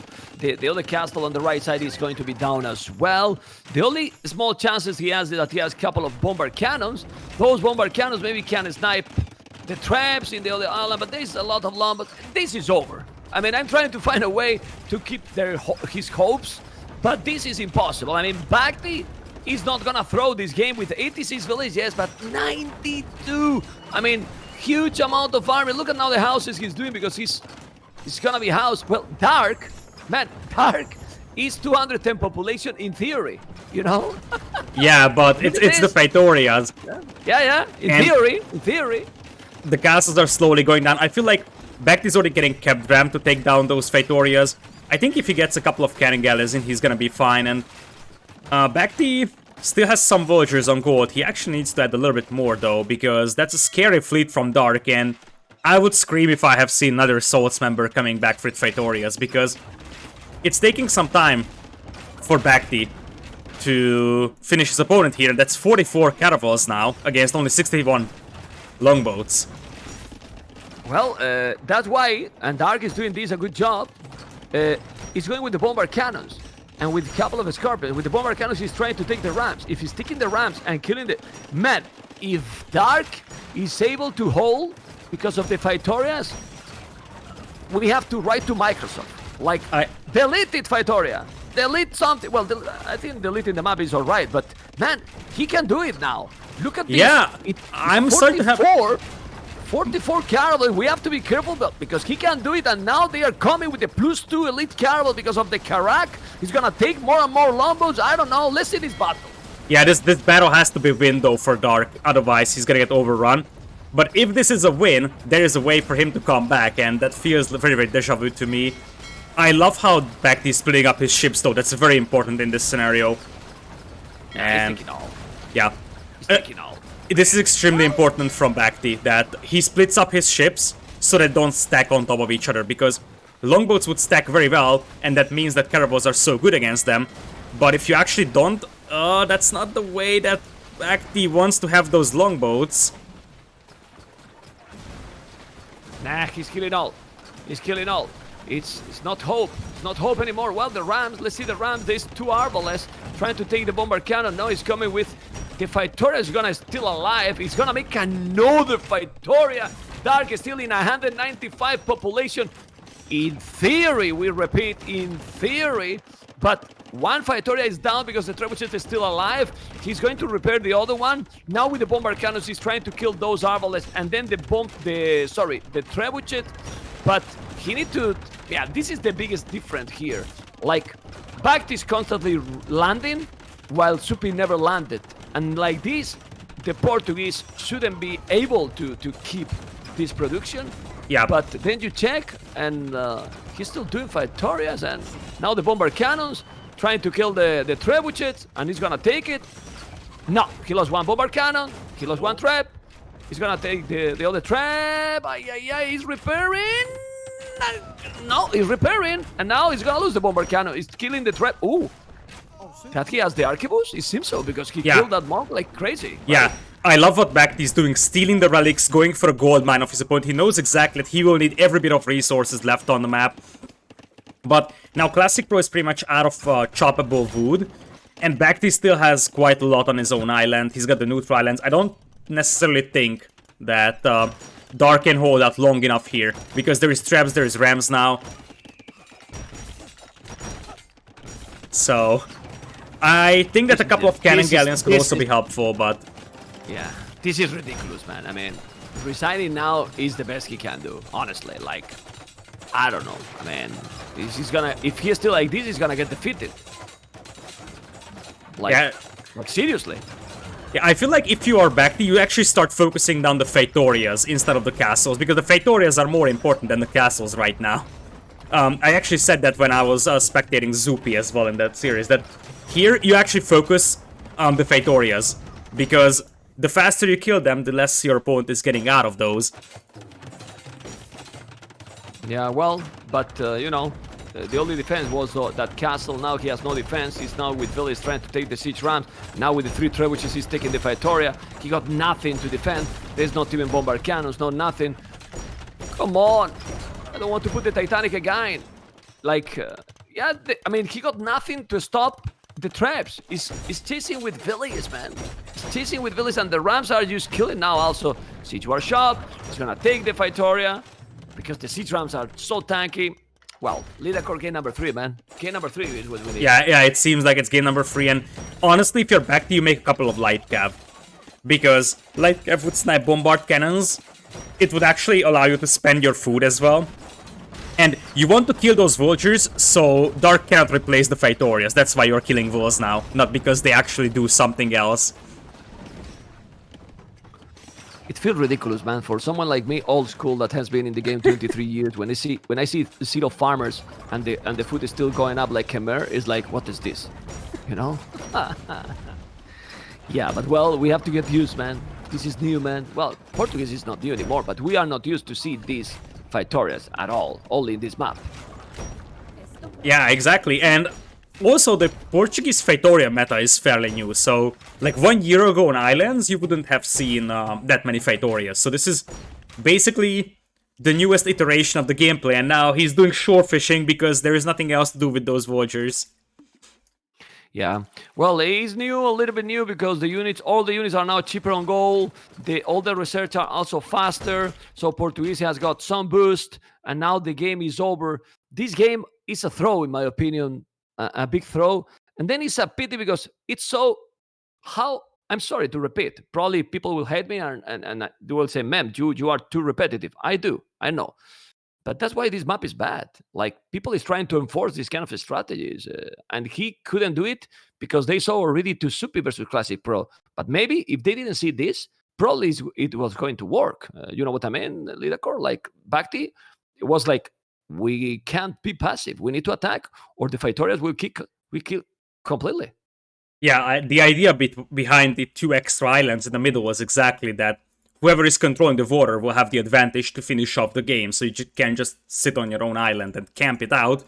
But it seems like if you're not fast enough against Portuguese, then that could be troublesome. And at the beginning of the qualifiers, we have seen everybody banning Italians and islands. I think that's going to shift, and now if you see someone having islands as his home map, you'll probably ban Portuguese or Vikings, whichever is available to the opponent. Yeah, well... Let's check the statistics. Military, we see 94 largest army BacT. Dark could do the same if he wanted, but he decided to go imp. You can see that he got the most food, but more wood for BacT, a lot more stone, and a lot more gold for BacT. Social at the end, Dark only 11 villages more, and technology, you saw 36 minutes in imp. But if we check the timeline, we see that when he reached imp, he got almost no navy. Almost no navy. That was game number 2, and thanks God, it's over. And now game number 3. It's going to be on his other home map, and I feel like that is most likely going to be Hideout now. I think it kind of has to be Hideout, because yeah, I believe. We have seen on the Arabia game that he could struggle if the map is very, very open. Now on Islands, yeah, this was winnable for Dark, but I think he wanted to go too early to Imperial, and he just got beaten by superior navy. Probably. And by the time he actually had the Imperial Age in, his opponent already had the bigger fleet, and he wasn't able to redock. Yeah. And okay, Lidakor, 2 minutes, okay? I'll be right back. Great. Rid of that.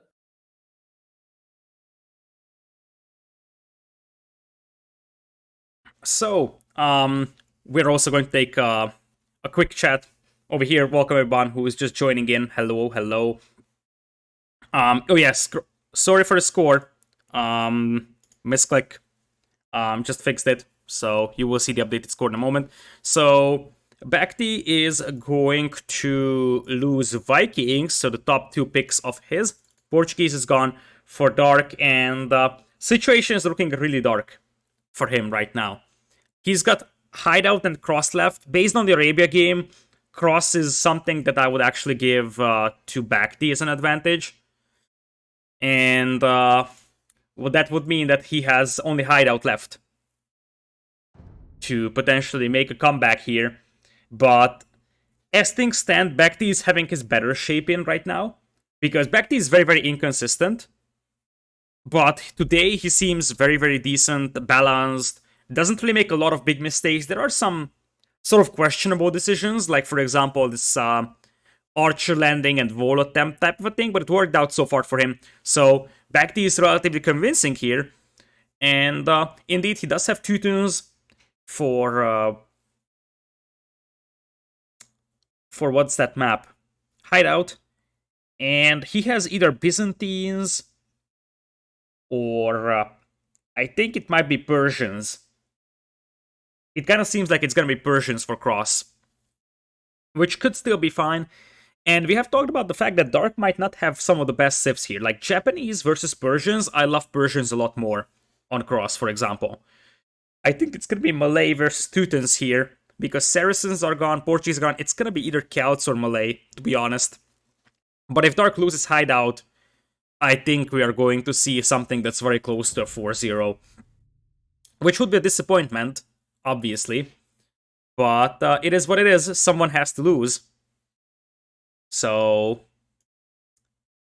we will see if that's the case. We have their lobby being set up right now. And the map isn't confirmed yet. It's still set on islands. Why not Lithuanians are Hideout? Because Lithuanians are amazing on Bay. That's why. Lithuania is one of the best civs for Bay. And it's also very, very good for Cross. So the reason why you don't pick Lithuanians on Hideout is because Lithuanians are much, much better on other maps. You can have other civilizations working well for Hideout, but Lithuanians are so good on Cross and Bay that it kind of feels like there's just a better use for Lithuanians elsewhere.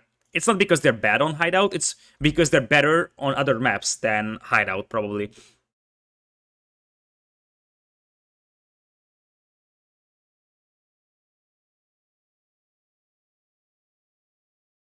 So, with that, we will be soon going into the next one.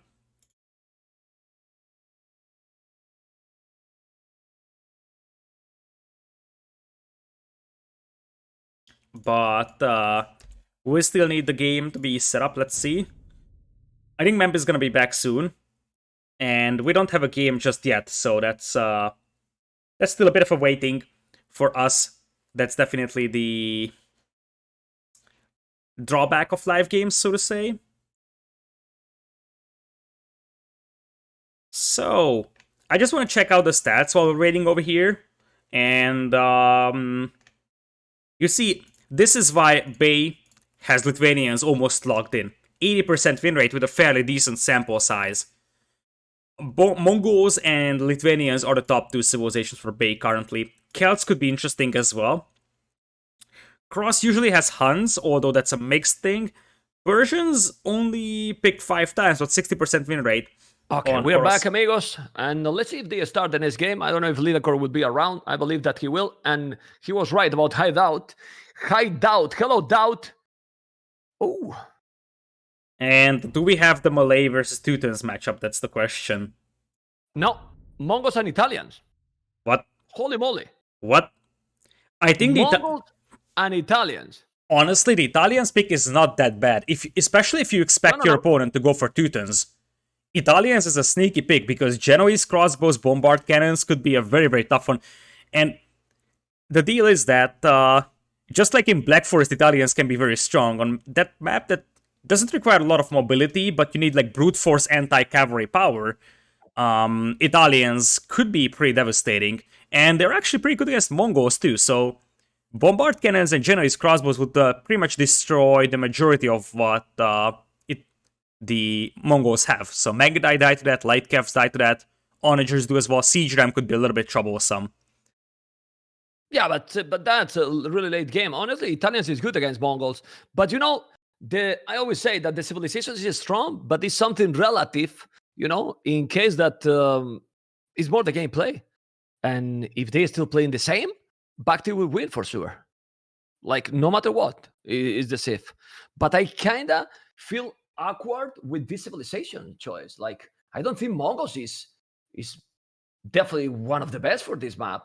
Even more No, like with the possibilities they have.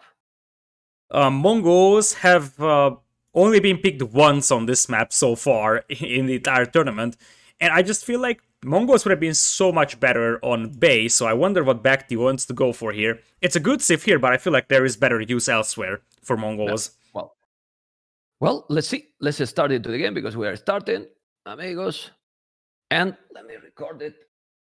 Let's go. Well, we're starting. We continue here with Mr. Lidacor, and then we were talking, guys, also for people on YouTube, right, Lidacor, that these civilizations are awkward, that there's some other choice. But, well, let's see what they will put on the field here. Both Dark as a red on the left and BacT as a Mongols on the right side, Mr. Lidacor.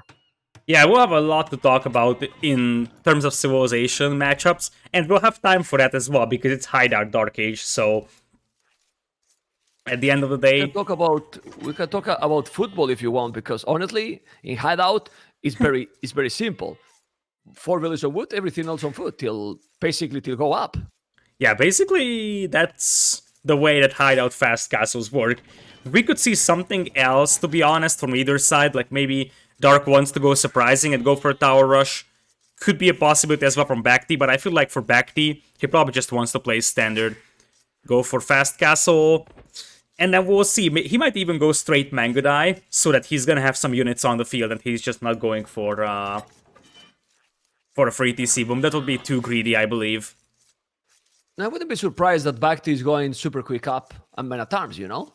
I mean, with the Mongols, why not? You try to make these kind of players that are used to play these let's say clone maps. If you disturb them, like, you don't have to go massively army. You go Men at Arms, couple of towers, and you're getting a lot of map control, because in this map, you only have 1 stone and 1 gold inside. If you deny one of those, and then you have the control in the outside area, you really get an advantage, honestly. And you can still make a good transition to Castle Age, even if you are going aggressive. Yeah, now, the thing is that, just like with Burmese, oftentimes players do this with Burmese. Instead of going for fast castle run-by play, it's more like men-at-arms towers into a run-by, because you already will have villagers on stone, so you slowly get the stone that you need for a castle after a towers play. We could see something like that as well, like, as you said, men-at-arms towers into Mangodai. And it looks like we'll have 4 on wood from both players, so at least it's not scouts from either side. Yeah, well, scouts in this map usually is not happening, but with 4 villages on wood, we can see exactly the men-at-arms. And now during with the TC again, I was scared to see another Titanic. Now for BacT, but let's see. BacT is having problems. I feel good when the pros get these problems, luring the deers, well, the Ibex in this situation, because then I feel so good, you know, Lidacor, because I'm not the only one who got those problems. yeah, that's the same thing really. as well. It's like, I remember that was actually a very, very fun story. Some of the Age of Empires free professional players are starting to play AoE too, mostly for fun, and they're experimenting with deer pushes. And, you know, they're still kind of beginner players, and you kind of have to tell them that, don't worry if you mess up a deer push, even top 10 players sometimes mess it up. I remember once there was a tournament where Fire tried pushing the deer for 5 minutes, and then he ended up just deciding, okay, whatever, I'm not going to push it in. Yeah, I mean, well, sometimes they go cuckoo. But I'm checking if we have some idea soon, because we are getting into the time frame that I don't think BacT will go that fast. up because he didn't take yet the boar and he's still taking even ships. If you want to go super fast aggressive, he will have the boar already in the bank in the TC. Yeah, I think so as well. It's interesting that he's consuming those sheep super early, though.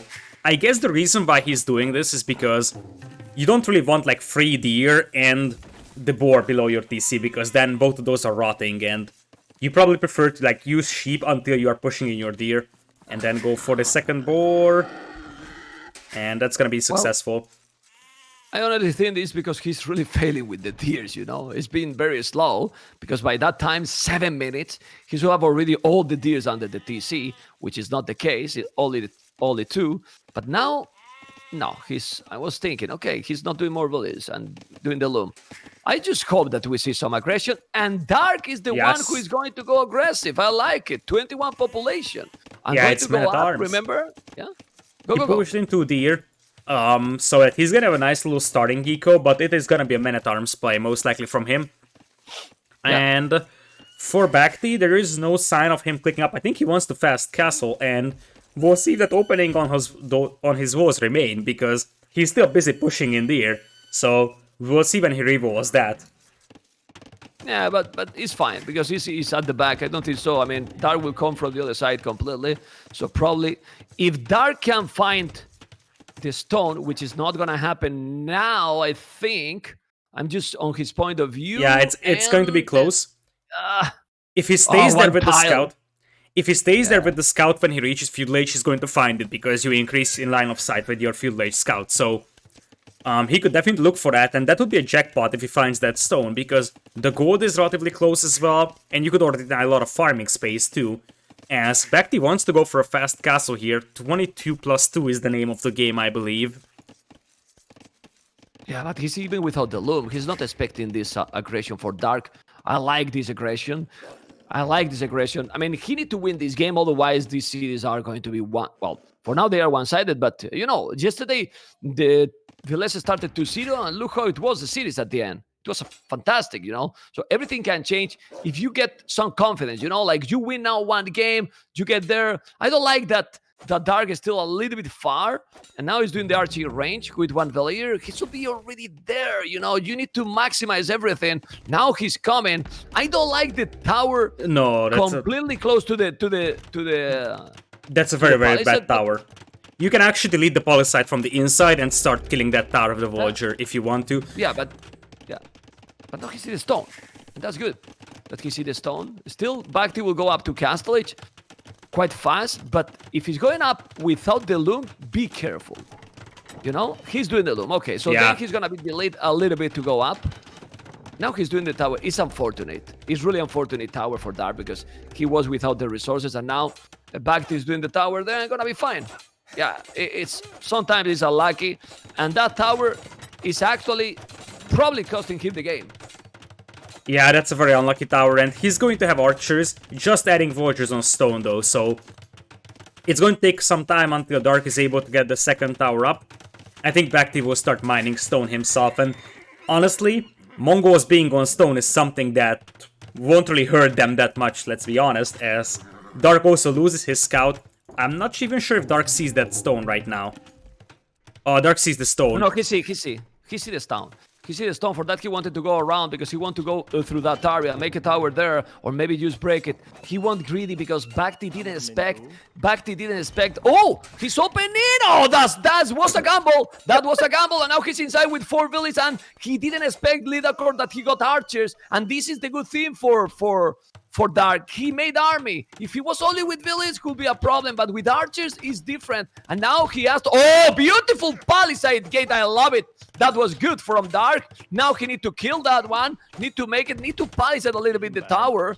But still the archers need to save the archers. The archers cannot die. You need to maximize everything here, Lidacor. Yeah, absolutely. And the scout on the outside will pick off the other archer. Oh boy. Oh boy. Delete and go away. Delete and go away. Don't take the risk. Delete and go away. Don't and let now you him can. Oh my goodness.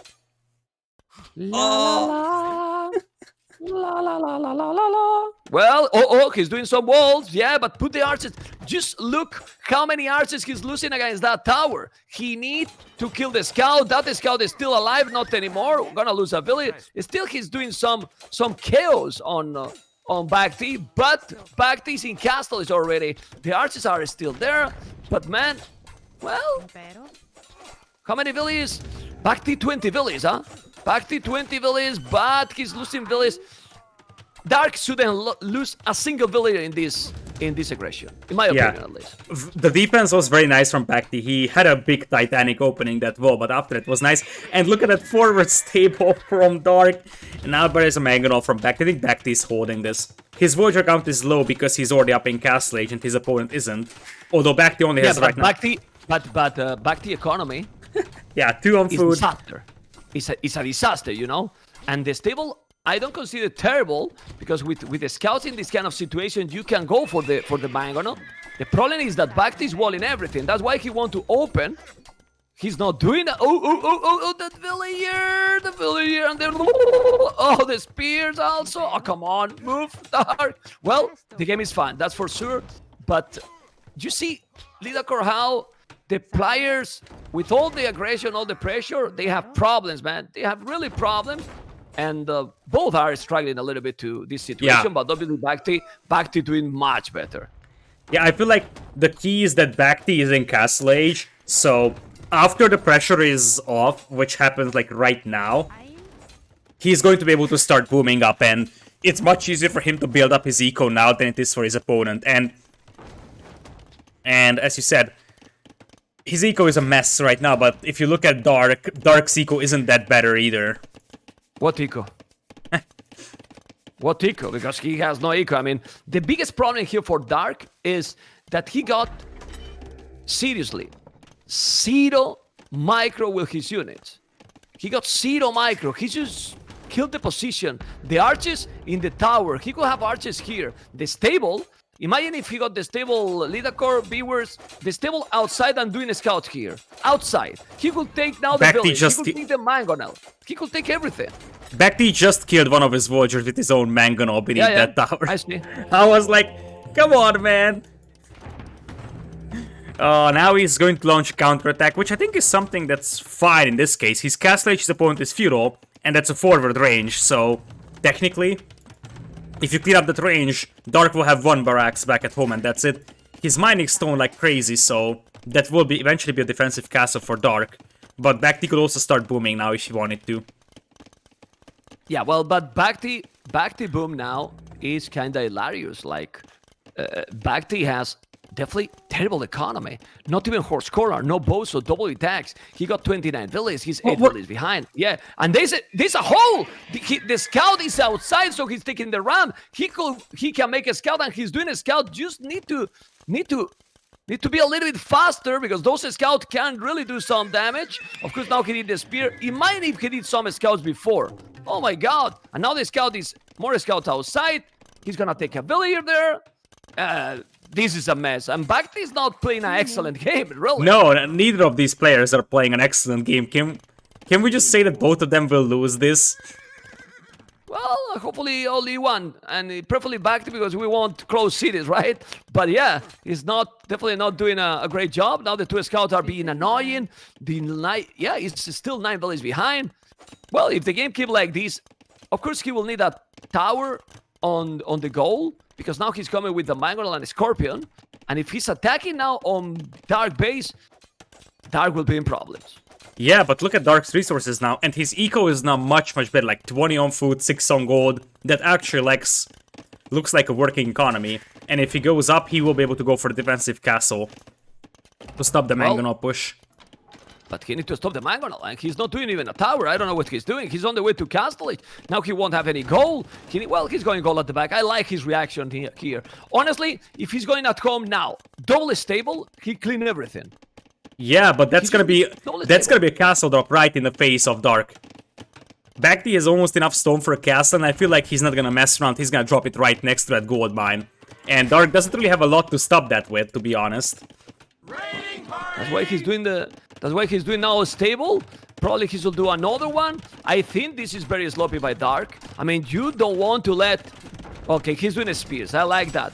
You don't want to let your opponent get in that easily. That's why a tower, when you have a leader core 800 stone, make a couple of towers to gain time. Seriously, why you want a 800 stone? I mean, I don't get it. I mean, I don't know, but hey. It seems like BacT's castle will definitely go up. The question is, what can Dark do with this? I believe that it's still a better position right now for BacT though, because he's gonna have a castle inside the opponent's base, and like Dark is gonna have a defensive castle. But sure, that castle is not tapped yet, but Dark is playing so sloppy, so sloppy. Now sending Villiers. Come on, Dark, really. Well, he's sending the spear, sending the Villiers. If he's killing the Mangols, he will need a tower. He need to kill the Mangols. Need a tower to deny that. You got almost 1,000 stun. Come on, the Mangol is going to go down. The tower is gonna happen. I'm telling you. No, the Villiers on the tower. But now, if he's doing the tower, then BacT is in a terrible position, really, because now won't have the Villiers to finish, and knights are coming. Only one knight, he has no food at all. Oh, the Scorpion is killing the villagers. The Scorpion is killing the villagers, slowing it down. Is it gonna go up? The tower is there. The castle is going to be up. You need to micro the Villiers. If he did the tower before, one Villier down, it's gonna be up. This is disaster. Oh for my Dark. goodness. Disaster. Let's play this. Yeah, like, this was so close. And, like, I think he could have stopped this castle very easily. And now that's a disaster for Dark indeed, because he has a lot of vultures beneath that castle that can't run away. So it's just a couple of Mangudai, and now I think Dark is sort of dead. He's gonna have a defensive castle, but he lost his wood line. He's gonna lose a lot of vultures. Oh my goodness, what a game. This is overconfidence by him. He's not dead because BacT economy is what it is. BacT economy, check his base. All his farms are idle. All his economy is a disaster. They are not controlling. This is a castle now, defensive castle that can hold his position. He still have 700 wood, so he can make still a much better boom if he wanted. If he's going extra TCs right now, that he should do it. But seriously, this is a game that Dark should have won in this castle attack, really, because it's very sloppy by him, in my opinion. Yeah, he needs a TC on that gold mine though, because if BacT finds that gold with the Mangudai, and I think he's going for that. Nope, he doesn't know about it right now. He has very, very bad scouting, but if he finds that gold mine, that's gonna be a lot of dead villagers from Dark. Generous crossbows could be nice defending as the Mangudai though. No, they are great. I mean, they eat the Mangudais. Like, if he's doing few generous crossbowmen, just look how he's gonna eat the Mangudais. Look. Ha! He need to go away, 2 hits, and look, he's half HP, that Mangudai. So, he really has to be careful. You know, I mean, let's say Italians are also cheaper to go up, and Dark, with that situation, he's still ahead in Villiers. So, just look, Lidakor, how ahead he could be. Yeah. I think there is a couple of things he needs to do. He needs to delete those farms that are close to the castle of BacT, otherwise villagers will just go there and get themselves killed. But at the end of the day, 19 on food could be very helpful. Generous crossbows eating a big mango shot. Oh my god, 0 micro by him. I don't know what Dark is doing. Seriously. Anyway, he's gonna go up to Imperial faster than BacT. I feel about that, because but I think it's gonna be a castle. Farmers. Another castle coming in for BacT right now. That's the problem that Dark is facing. And I think that could be like right on the other gold mine. And in fact, if it's actually within the range of the other TC, the Imp might even be denied. You're right that the food eco of Dark actually should help him go into Imperial, although... Not anymore. Yeah, not anymore. There is no food eco. Anymore. Yeah, not anymore. If BacT had a little bit better scouting, he would know about the other gold mine. He would be able to go for that immediately. He's dropping outposts right now. He's finding after that outpost. But yeah, the problem is that he did double stable, then he lost all his farming. He can't make knights anymore. He's having 400 stone, that can be good. Still 4 villages ahead, but BacT is going full clown activated, like really full clown. And I don't know why Dark is not doing a siege war shop. Honestly, I mean, do you need a siege war shop? right away with this kind of situation. You got the generous crossbowman, you got a Mango Knight. You need to put also your own siege as well. And then with the siege, you will be able to do the job. If he can't let another castle happen there, what the hell? Yeah, that's for sure. Especially against with Genoese crossbows. You need your own siege. Because Genoese crossbows have shorter range than crossbows, so... Oh my goodness, that castle. I think that castle might even range the TC. No, he's range everything, but he has nothing to stop because he's playing sloppy boy. Those are with Bodkin. He has no siege at all. Still, now with Bodkin Arrow, he's doing a castle with 4 villies on his face. He's hilarious. He's now going to probably make his own castle there. I mean, this is... Whoa! The old man taking all the villies by Dark. Now his economy is gonna be a disaster. Look at the knight. The Mangonel is coming. Definitely he will learn a lot now from this tournament, but... Yeah, now you will actually kill... You just focus on the villagers if you're BacT. Just kill 10-15 villagers here and you're fine. BacT's castle isn't going up. He should just cancel and fall back a little bit, but... Villager count is still actually very, very close. But now I think BacT starts to... Ahead. Yeah. BacT starts to boom up on 2 TCs though, and his base is going to be untouched. He's still with bad economy. Like, BacT, it went all in, but he's still ready now with the Mango Dice. Yeah, there's another siege workshop coming in here from BacT. Couple of villagers picked off. It's now 49 villagers for both players. As if it was just a boom. It's already 30 minutes into this game. What a clown fiesta. Very clown, indeed. Well, University, look at those. Geno is trying to chase, but that's the problem. He's chasing shadows, guys. Chasing shadows. Now he's doing the horse collar. But then, if we check Dark, maybe he's gonna make. He doesn't have horse collar at all. So, 9 farmers. 9 farmers now for Dark. Dark is doing the University there, but he's losing all. Check the ratio kill that. Like, oh yeah, that's brutal. And now there is no more generous crossbows, and there is nowhere to go for Dark. Like, he's not going to have farming eco because there is nowhere to go. But you know what surprised me a lot? You go incredibly aggressive in the start. Definitely not the first. The first tower wasn't lucky enough. Then he kept going aggressive, and from there he stopped doing any aggression and became a passive player because he was only focusing. I'm going to go castle it, but go castle it, like I like to say, naked without anything. Seriously, the attack BacT was doing was so risky. He didn't have anything. He came with few villas, and it was 1 Mangonel and 1 Scorpion. Yeah, with few spears, 1 tower defended. Anything, it will be a stop completely. And now it's over. Yeah, I think it is. Dark has no gold income, and now if you take a look at BacT's eco, he's booming 2 TCs, finally consistent villager production, whereas Dark has 44 on wood, 5 on food, and 0 on gold. Well, this series is going for the 4-0 dramatically. I mean, don't think so. After these games, it can change this. Like, yeah. Yeah, this is... I think that these 2 maps were the best home maps of Dark. Because last one is Cross, and we have seen how much he struggled against like early aggression and on open maps against BacT. Obviously that's just 1 game, but the other 2 maps that he has played as his home maps were just sort of not having the ability to kill villagers early on. And indeed, Dark steps out. And that is looking really dark now for him. But maybe he can pull a reverse sweep. That would be kind of a miracle. But let's see what he can do on Cross. That's a look, because honestly, do you really think that BacT was planning to make this kind of a strategy? I love how BacT in this game adapt. Like, he saw the aggression and then he just adapt and went directly to his opponent to attack. And then this is what makes that kind of Dark Titanic. He didn't expect this BacT aggression. He went full clown with the Mongols, you know? Like, forward castle, then a second castle that he never went up.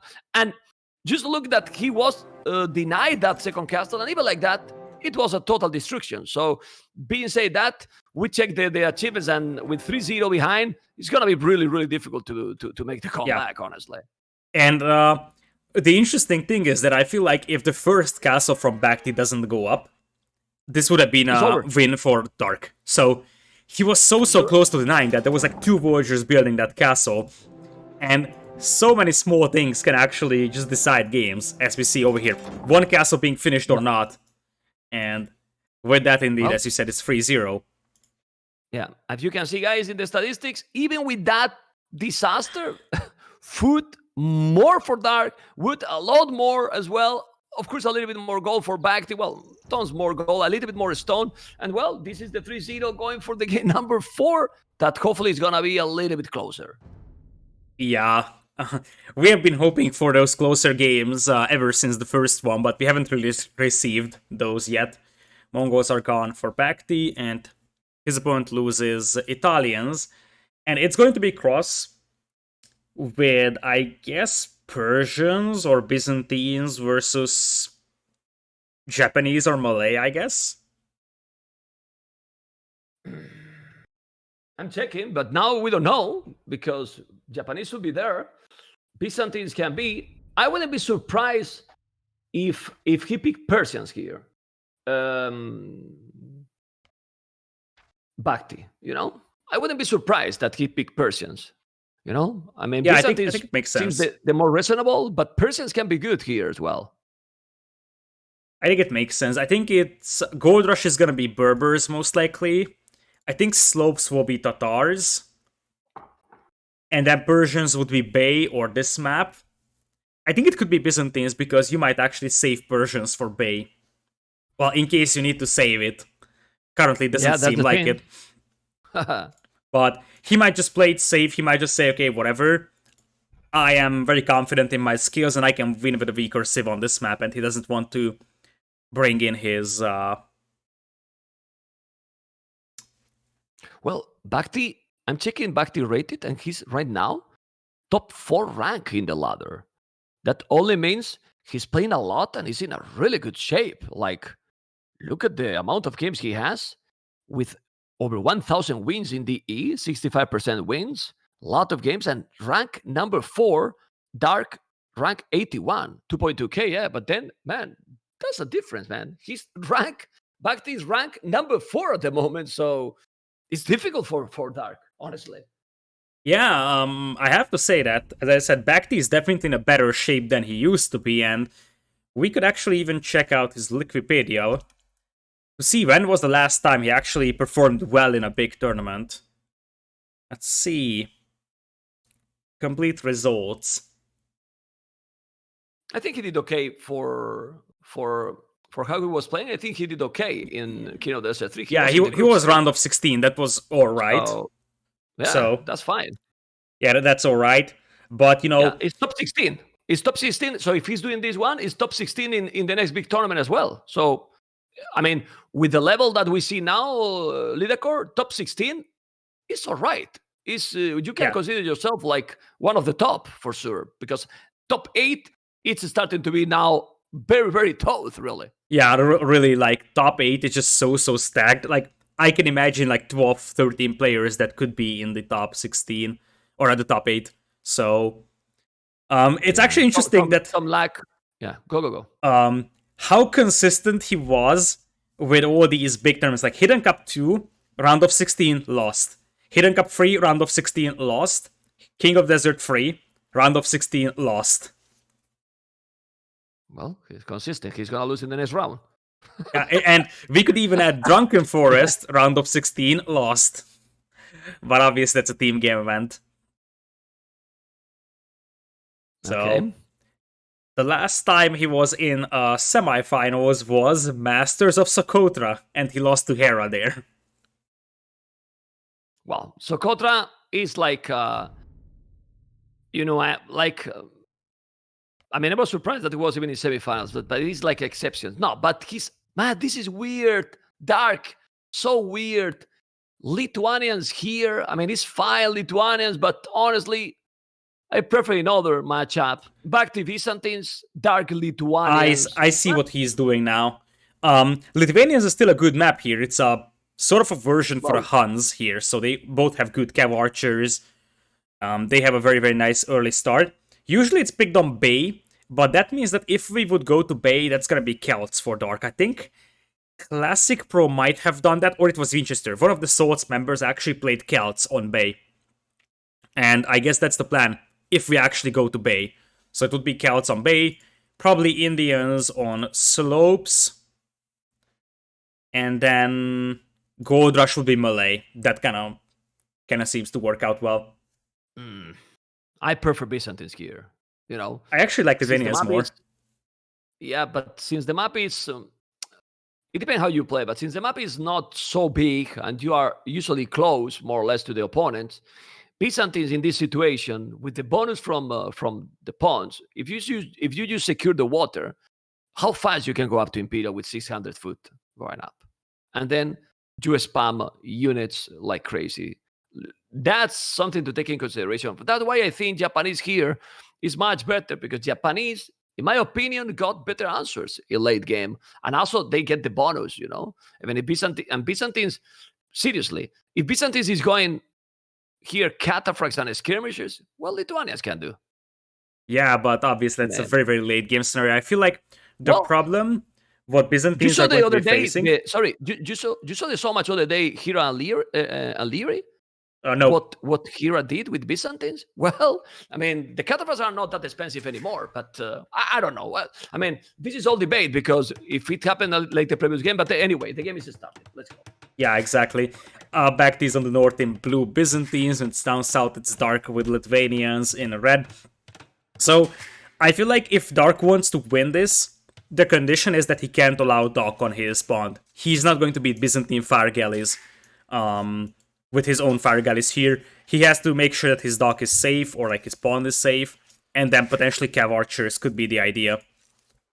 Or potentially Knights as well. There's so many relics on this map, something that is a very underappreciated fact, as BacT is coming in with the lame immediately.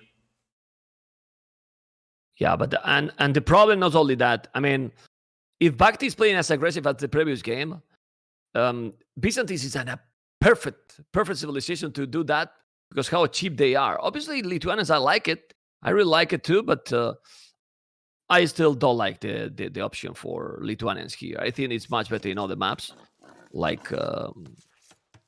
Bay, for example. I don't know. Anyway, let's see. Why Bay? Because you want to get that advantage that it gives you the extra resources, that you go up faster and then you get the lake immediately. Here, if you go up faster, what you get immediately? You don't get anything, Lidakor, immediately, since they are different. I feel like his limit. Oh my god! Look, the limit. Oh my goodness. He already took 2 geese away, I believe, and now it's gonna be 3 more. So what you're trying to play with Lithuanians here, I guess, is the fast dog strategy. So you can actually go for fast dog, but that's not something that Dark did. So if he just went for straight food, and he would be dropping the dock already, I would say, okay, it's fine. But I don't think this is actually the fast dog build at the end of the day. If you look at BacT, that dock isn't gonna be that much faster for Dark. It's gonna be like 1 Voyager faster or so. Well, I prefer this approach, because when they go with the dock instantly, you need to keep the village too much in the stragglers. Then your production is definitely slower. And like this, he will have already 5 villages of wood for so long. But like you say, not gonna be a big deal. Anyway, the map. We need to check the map. That goal. Look at BacT Villager. Now pushing the deal. That's a very, very ballsy move from BacT, sending it at Voyager all the way around the map. But look at Dark's pond. That's a restart. That's a restart at 4 minutes. So Dark is gonna pull the trigger on that. I think that he needed it, because BacT was about to lame at least 1 boar from him. It was a risky move though, sending that Voyager all the way around without Loom, because there is random wolves on this map. But did he see? I'm checking his point of view. I don't think he saw it. I think he just called it because maybe he felt like he was late with the pond. Or maybe he felt like he lost his... I don't know. Yeah, he seems to be low on geese. I think he just called it because, it's decider game. He was down 2 geese, and he just wants to maximize this. But now, if you're BacT, you will do the exact same thing. Your opponent has no more restarts, so now is the time to go and lame if you're BacT. I forgot that there's a restart. I forgot how much I hate the restarts in these tournaments, The tricky thing is that we haven't seen that very, very frequently. Like, most of the times... Yeah. players just don't call it. Or we're casting recorded games and it's not actually shown there. But yeah, there is actually a restart for each player who wants. I guess that's only going to be the time. Like today and tomorrow will be the last time we're seeing restarts in this tournament. Yeah, because the restart, to be honest, it's so tricky. I mean, why you call restart? I mean, I don't know if in other games in eSport the restarts are a thing. I have no idea because I only checked Age of Empires, and that's it. But a restart for me sounds awkward. Like, okay, we're going to see any other sport, and one team doesn't like the start. Okay, let's go back. Let's start again. I mean, I don't know. I feel like the problem with the restart is that your opponent might already be revealing a strategy. For example, a laming or so, and like for example, sending his villager forward to lame. And if Dark actually resigns here, he sees this villager on the front. So Exactly. he knows exactly. But why a restart? But then Lidakor, why a restart? Why a restart is like an extra life that you don't have to get in competitions. But anyway, that's my opinion. And we're going to start with the next game. And well, let's see now what they do, because as you say, anyway, if you want to lame, even if you know that it's gonna happen. But there you go. We're starting, guys. We continue with this game that is, as you have seen, is Byzantines and Lithuanians, and there was a restart. But now it could be another restart, actually, Lidakor, if the other players call it, which is would be really annoying, right? Start the same game for 3 times, but seems one of the players is at the limit. Probably he decided to do it, and now we have blue BacT in the south and dark red in the north with Byzantines and Lithuanians, Mr. Lidakor. Yeah, indeed. Now, I remember the days when there were tournaments with like 2, 3, 4 restarts for player. Like, that was a disaster. Restart after restart. Don't remind me that, please. And then there was also islands, and the restart was in islands, you know? Ha! I think I started to get my hair gray because of those tournaments, you know? Got stressed, man. I wanted to quit, guys. Well, hopefully people in the streams are enjoying. This is the most important. This series, for now, I expected a lot more from Dark. I'm not gonna say that I expected to win, but I expected him to put more competition. Until now, Lidakor, sorry to say, but this looks for me a total domination. Yeah, it kind of seems like Dark actually called a restart because of his late dock. You see that he's sending a voice shot much, much earlier than before for this one. And he once again lost 2 sheep, and BacT might find some more, although BacT's got lower HP. Or actually, no, that's that's BacT's scout that's weaker, now takes the hill. Yeah, let's see. He's annoying him. He's trying. What we see, he's sending the villager again. He wants to create chaos. I mean, I think BacT has noticed that Dark has problems with this kind of situation. He's gonna lame the goal. He's gonna lame everything. I'm going to check his point of view, Fog of War, and he can see both goals. So actually, he can lame both goals to his opponent. I think Master of Socotra gave BacT another level of gameplay. Yeah, honestly, as weird as it sounds like, I feel like one of the things that actually made BacT survive that initial push in a previous game is that he was pretty experienced from Master of Socotra, and it's quite unlucky for BacT that boar is at the back. I could even see BacT calling a restart now because he can't lame that boar anymore. Nah, I wouldn't call it for that. With 3-0 on his whole map, you want to wait more for a situation in case that you are going to fall behind or something. Now it's he just keep it on, guys. He's not gonna be a restart. The restarts are only before 4 minutes. He's now laming the goal on the left. He was sending that volley, as Lidakor was pointed out, to take that board, but it didn't happen. And at home, he's taking the board with the TC. Man, good multitasking, man. BacT is multitasking better than that some time ago, Lidakor. Yeah, absolutely. He has stepped his game up. And the thing is that Dark had to bring in that second board very early because he was probably afraid of that getting lamed. So, if you take a look at the boards right now, one has still 100 food in it, the other one has 290, so you're going to lose quite a lot of food over there to rotting because you don't want both of those boards to be under your TC. And that is going to be a sneaky evolution corner. That might be a He's going very to early make a dock. dock. Yeah, he doesn't have a dog back at home. He doesn't want to He's fish doing at the home. dock. He's doing the Oh, dock on his face. yeah. Instead of actually going for his own lake, he will just go for a forward dock and push the opponent immediately, I guess. Well, the problem is that he's probably going to be slower than his opponent. And if Dark find that dock, then BacT is dead. Yeah, BacT is gonna have very, very bad eco compared to his opponent. Yeah. But the thing is that Dark is walling himself up, and I don't think that Dark knows right now. Look at that. He doesn't see the lamed gold at the back. He has no idea about the dock. So, and if you look at BacT, he's getting Loom now. BacT didn't find 2 of his sheep either, so Dark is gonna be able to take 2 away from him. Yeah, but he's up. I mean, come on. Dark shouldn't have a problem in this game, really. Like, what BacT is doing now, in my opinion, is a wrong strategy. If it still works, it's because Dark is playing sloppy. I mean, I really don't know. It's so hard to believe that BacT can win with this strategy. But then, holy moly, then you check the time up and it still is up already. No. He see the dock already. So when he's doing the galleys, that's it. Like, he won't have economy. There is a bit of a problem with that. He needs to do galleys for it, and the gold mines are gonna be lamed here. Although I feel like BacT could have lamed a bit more of that gold mine earlier. Like, he only had 1 tile of gold here. And now, indeed, as you said, now it's gonna be troublesome for BacT because he's behind by half a minute, and Dark still has access to gold. Okay, but there's another villager there. He's sending a second villager forward. Why he's doing that? He's gonna make another dog. He's trying to create chaos, and well, according to the experience from the game till now, it might work. Oh my god! Right now, zero wood, literally zero wood for Dark to make a single galley. Come on! I mean, yeah, he made a barracks, but he's not doing anything on it.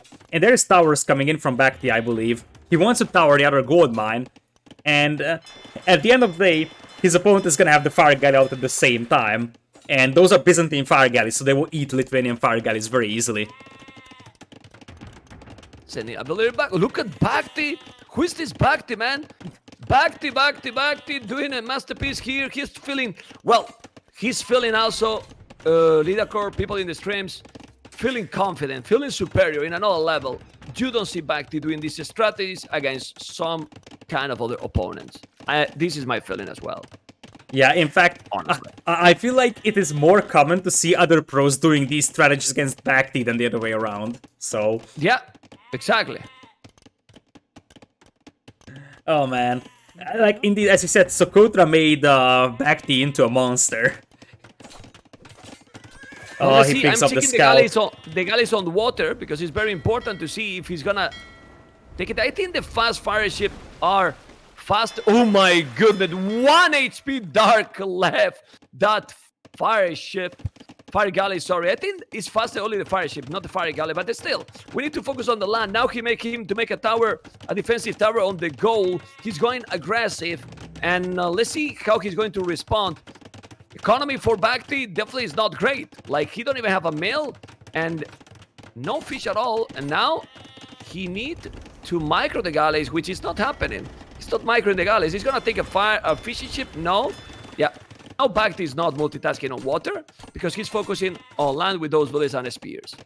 Yeah, and I feel like his plan was to deny the gold, but that isn't really working out. And at the end of the day, his opponent has 5 fishing eco working for him.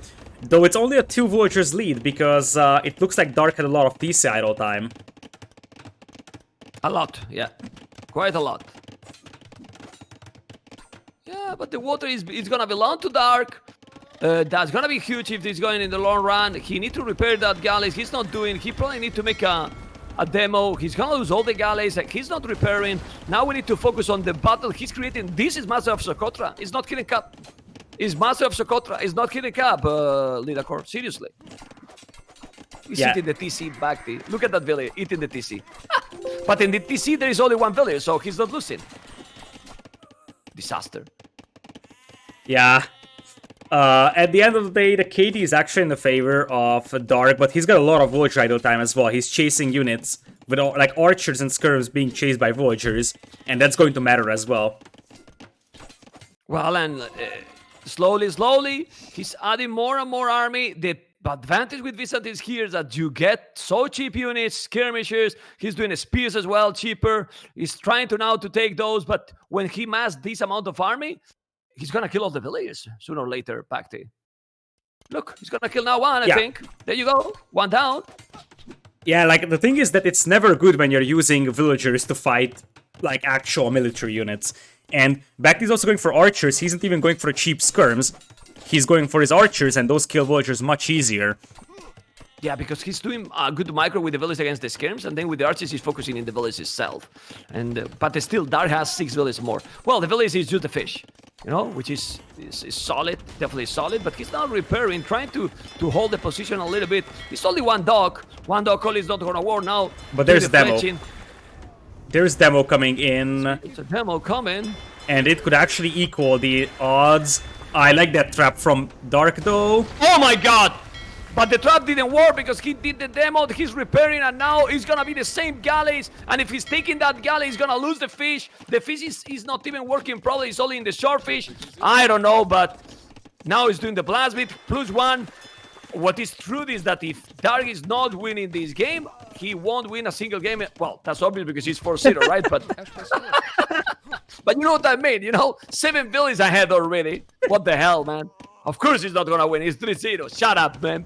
Okay, you can go. You take cover. I shut up now. Yeah, it's 7 villages lead for Dark, but I feel like he's just going nowhere. That's what I'm feeling. Like, BacT is just harassing him all day, all night, and the idle time is gonna be crazy. And I think now slowly BacT is gonna take over on water because, like, Dark has to invest so much into the land combat, although he's defending with skirms. I think if BacT brings in 2 or 3 scouts here, he could decide the game very easily.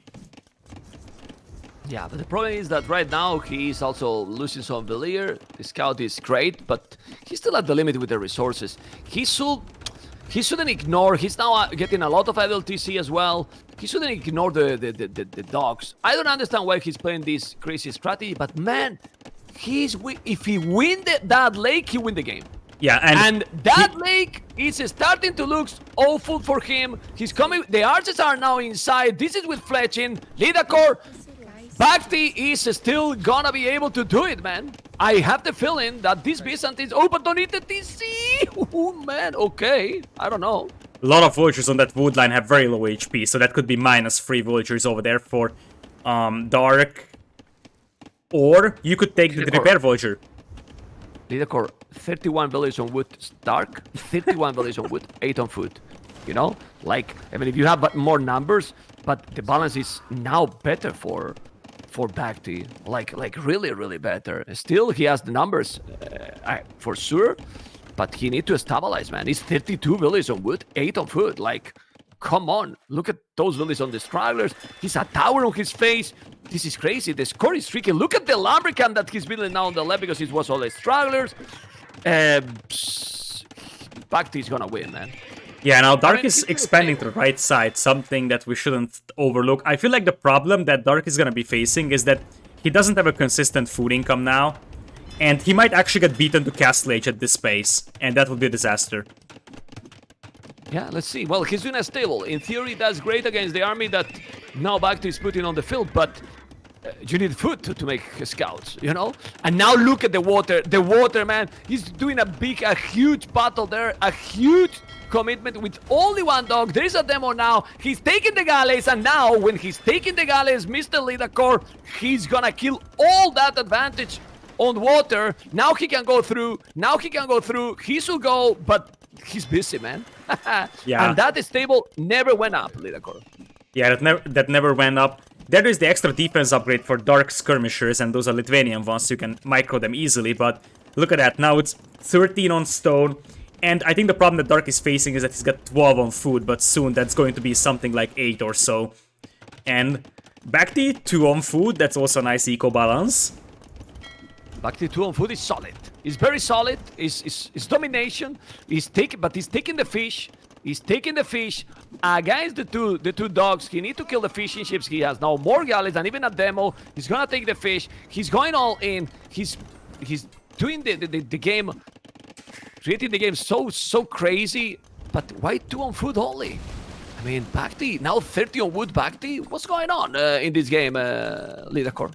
I don't know, because I think that BacT is doing a lot of damage. It's about, he doesn't really have a follow-up himself. BacT has 30 on wood as well, and he could just make a dock at his own pawn. Now he's finally doing it. But he could have 2 more pawns now and just fish boom and win the game that way.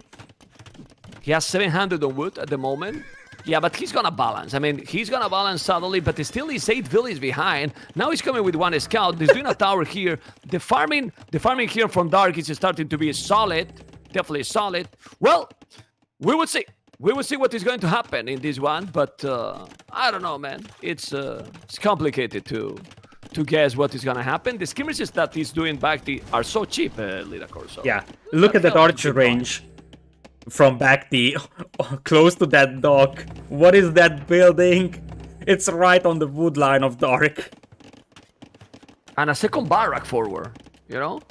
Archers, now a barrack in case that he sees the scouts. Obviously his economy is going well. Now he's doing a lot of farms, mining stone. In this map with after 25 minutes, 5 on foot. That's hilarious. Seriously hilarious. 5 on foot. He took all the fish, you know? So the corner pawn in the north is belong now to BacT. The score is getting closer and closer, but he's gonna balance the economy, I believe, and will go castle in Lithuanians. His farming now is very consistent. Yeah, he's going to get the hunt as well. On the right side pawn, he actually denied 1 dock on the north, but the other dock is going to go up. So BacT will secure that pawn, but as you said, Dark is just going to go Castle Age, and Knights will clean everything. You just send 2 Knights. Oh, there's a counterattack as well from Dark over here, pushing BacT's eco with 3 skirms. Does nothing. Now he's doing the stable. He's gonna go up to Castle Age, yes, but look at that archery range in the sneaky area. He's gonna kill so many villagers now. Sticking 1 villager. There you go, 1 villager down. He needs to go to the lumberjack. He's doing a tower. Chaos and more chaos. Well, he should win the game, you know? But let's see if he's gonna finish this one. You know? I mean, and if he's winning this crazy game, maybe he's gonna get some confidence, Dark, and then think, I have nothing to lose. Let's keep going, right? Because, well, yeah, but these 3 villages all the difference now. Yeah, I feel like Dark now has a very, very big lead because the food eco frame is working, and as I said, he just needs 2 or 3 Knights, and he cleans everything up here. And as I said, he might actually sense the blood in the water once he wins 1. And it's not impossible that he will feel, okay, I got this, gain some confidence back, and start potentially surprising BacT. Well, he's taking the corner on the right. I see that at the bottom right corner he's also doing galleys, but BacT got here only 3 fishing ships, and then the other... Oh, big demo! The demo killing all the skirmishes! Well, it's not that he's gonna come back in the game because of that, but he took all the army, military numbers, now he's Dark 3, military, BacT 18, almost the same village, Lidacor. Who knows, anything can happen, but the Knights should definitely clean all. Is BacT gonna be able to go up and spam trash units, or maybe spamming trash units can hold? I'm sure that he's not expecting that Dark is Castle Age, so let's see now BacT reaction. I think he will try to go up himself, but this is going to be tough, because like his base is wide open, he's spamming Spearmen, but Spears won't hold much against Knights, especially because we could see Siege Workshop coming as well for Dark. I think Dark's got this. Well, let's see, because I still see some idle villages there. BacT got 6 villages more, 27 army in total. Yeah, I mean, the Knights are strong, but how many spears you can spam with Byzantines? A lot. Oh my god, he was doing a tower, he got it, so he take the villager.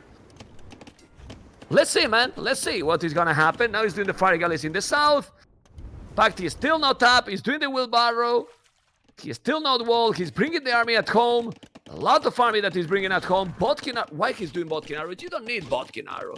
Now he's doing a castle, defensive castle. Dark is panicked right now because that castle should be on BacT's face. Yeah, exactly. In my opinion. You wait a little bit, you get 3 more knights out. And then that castle goes up on the front, and that buys time for BacT, who I think is going... Wait a second, where did all that food go? BacT needs to go up. Full army. No, he's going full army. He's doing forging, he's doing the +1 armor, he's doing all the economy, all the military upgrades. So he's going full army, even scouts, he's going full feudal. Full feudal military, man. Crazy, man. What is this? Is this a tarot stream or something? Is he playing feudal voy account?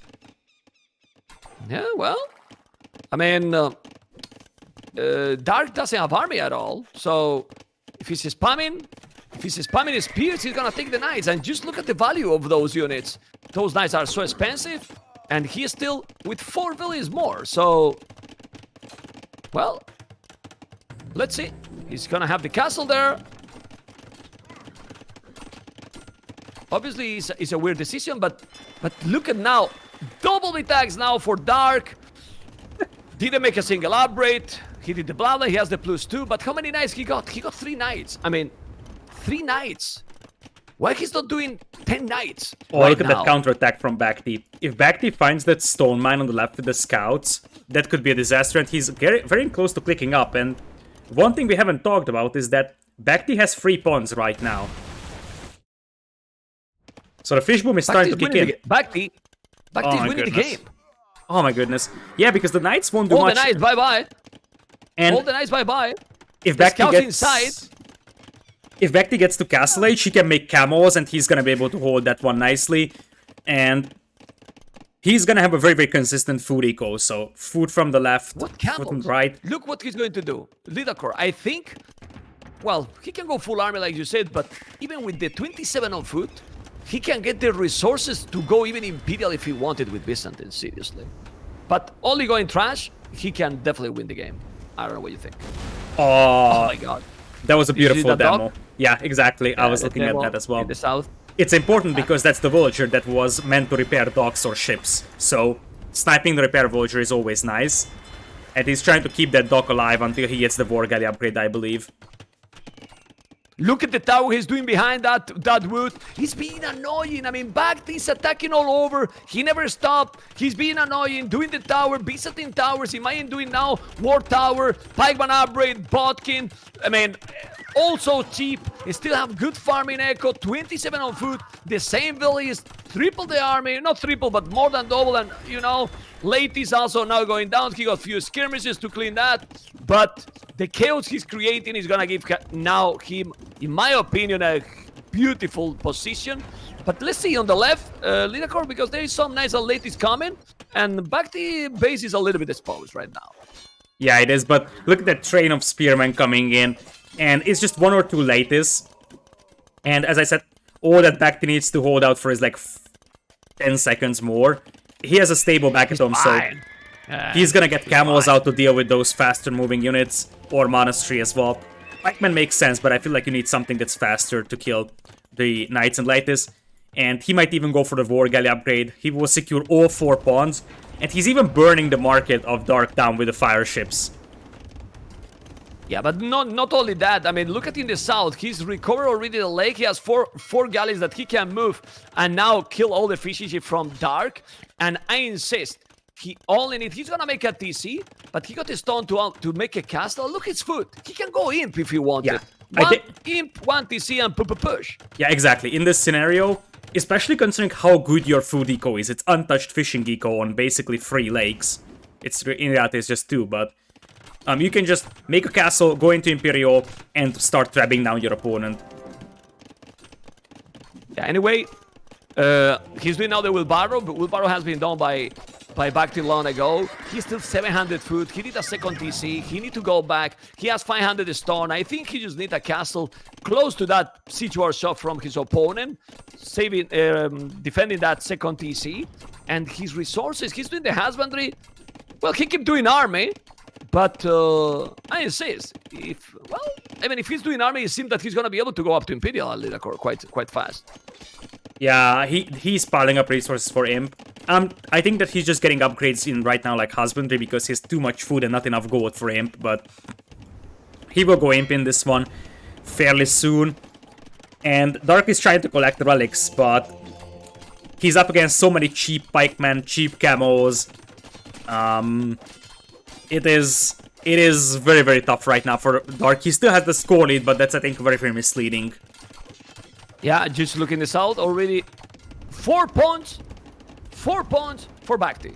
All the points for BacT. He did kill Ned upgrade, so his economy is gonna be domination. He still does have the castle here to defend. I think these can be a problem now. Those ladies are +2/+2 ladies. He got Dark 1 relic. We forgot about the relics. Now he's gonna get some relics. I still like his farming economy. Lidakor, his farming economy is still very solid. And those ladies now can be very deadly, but the TC is there and there's quite a lot of pikes. So he should stabilize, but still, let's see, because the game is getting definitely interesting and for sure the best game of the series till now. Craziest game, but also very nice to watch. Yeah, exactly. At least this is like somewhat competitive compared to some of the others. Like the hideout game was that actually is a nice fight for Dark over there. Picked off most of the pikemen. I don't know where he ran. He could kill all. He could kill it really all, because those pikes doesn't have the upgrades, you know, to counter those ladies. Now he's gonna convert 2 ladies. There you go, 1. And now maybe the other. I think he did a mistake there, for sure. But now he's sending camo. Look at the mangle. BacT is microing all over the map. The village numbers is getting closer and closer to the economy. Look at the second castle. That castle from Dark is a castle that I like it a lot. He's taking both those centers pretty much. Yeah. I mean, honestly, Lidakor, why he did those town centers there, BacT? I don't understand. Forward TCs instead of back TCs. What is this? Yeah, that is questionable, and it looks like BacT is slowly collapsing under the pressure. He's behind by 20 villagers now, and he's still not going into Imperial. 1,000 wood in the bank right now for BacT. He wants a castle on this hill. That's like the big hill right next to the barracks of the opponent. 0 reaction. Look at the another TC he's doing, taking weird decisions now, BacT. This series is who make less mistakes win the games, not who make the right things. I have the feeling, really, because this is so awkward right now. I mean, he has 4 pawns, and now look at the TCs. Why he's doing town centers close to Dark base? I don't get it. Why not at the back in your base? Yeah, this is a so messy game. And it's brutal to think about the fact that this series has been going on for 2.5 hours, and this is only game number 4. Yeah, that's kind of crazy. What? 2.5 hours already? What the hell? We are not gonna sleep today. Well, I will. But well, the maps are slow maps. Lidakor. I mean, the maps don't invite for early aggression, and they did aggressive gameplay in Hideout that usually doesn't happen. They did some crazy stuff in this one that usually doesn't happen, but they are still in 44 minutes. And now he's on the way to Imperial Age, on the way to Imp. So with only pikes and few skirmishes and few traps, that's it. Obviously, those castles are hitting both town centers. I don't know what BacT is doing. He's up to Imp with 100 villages, but I don't know. Look at those TCs on the right side, and Dark could kill a lot, but he's not doing it. Yeah, Dark could kill a lot now. But yeah, the left side is looking bad, and if it's heavy camel, I feel like that's gonna be able to beat like this. Although you need better upgrades for BacT right now. He only has +1/+1 against +3/+2 like this. Yeah, he has to be careful. He just need to wait till the Imperial Age and spam barracks, honestly. I mean, barracks helps. No? I mean, yeah. What does he need? I think he can be fine with the halberdier play of Byzantines, although Lithuanians could react with skirmishers, but that's going to take some time for Dark, and until then he could lose his castles. Dark is also somewhat struggling for gold if you take a look at his map, so his primary gold is denied, one of his golds is walled in, he has to take gold on the right side, he's got one at the back as well that he's not taking. No, he's fine. I mean, he has 140 villages. He's not going up to Imp. I don't know why. Now he's going. But Byzantines has 3 minutes. He has 3 minutes. So in these 3 minutes, he can do magic. If he has a stone to make another castle, he's only missing one stone. You know, only 1 stone. But what is BacT going to do now in Imperial? I believe that he will do halberdiers. The one who is not mining gold or not a lot of gold is BacT, but he has gold at the back as well. And honestly, with 112 villages, you can make with Byzantines easily 100 army. Metattack, thank you so much for the sub. I appreciate it. Oh my god. Thank you so much. Okay, well, let's see what they are going to do, because this is looking weird right now. I don't know, but I don't see army from BacT or not doing too. I know the castle, that castle now on his face, trying to deny that goal, and 2 castles in the same spot is really good, Lidakor. Really good, because you can go with the trebuchet easily farther and be protected. Yeah, you can just trap down those castles and open up the left side of the opponent's base. Nice raid on the left from Dark, though, picks off a lot of vultures on that stone mine.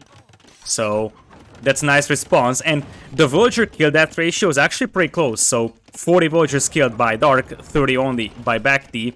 But as I said, now there is halberdiers, so pikemen flooding from all barracks. But still, you need a lot more upgrades, like why is there no iron casting or plate mail?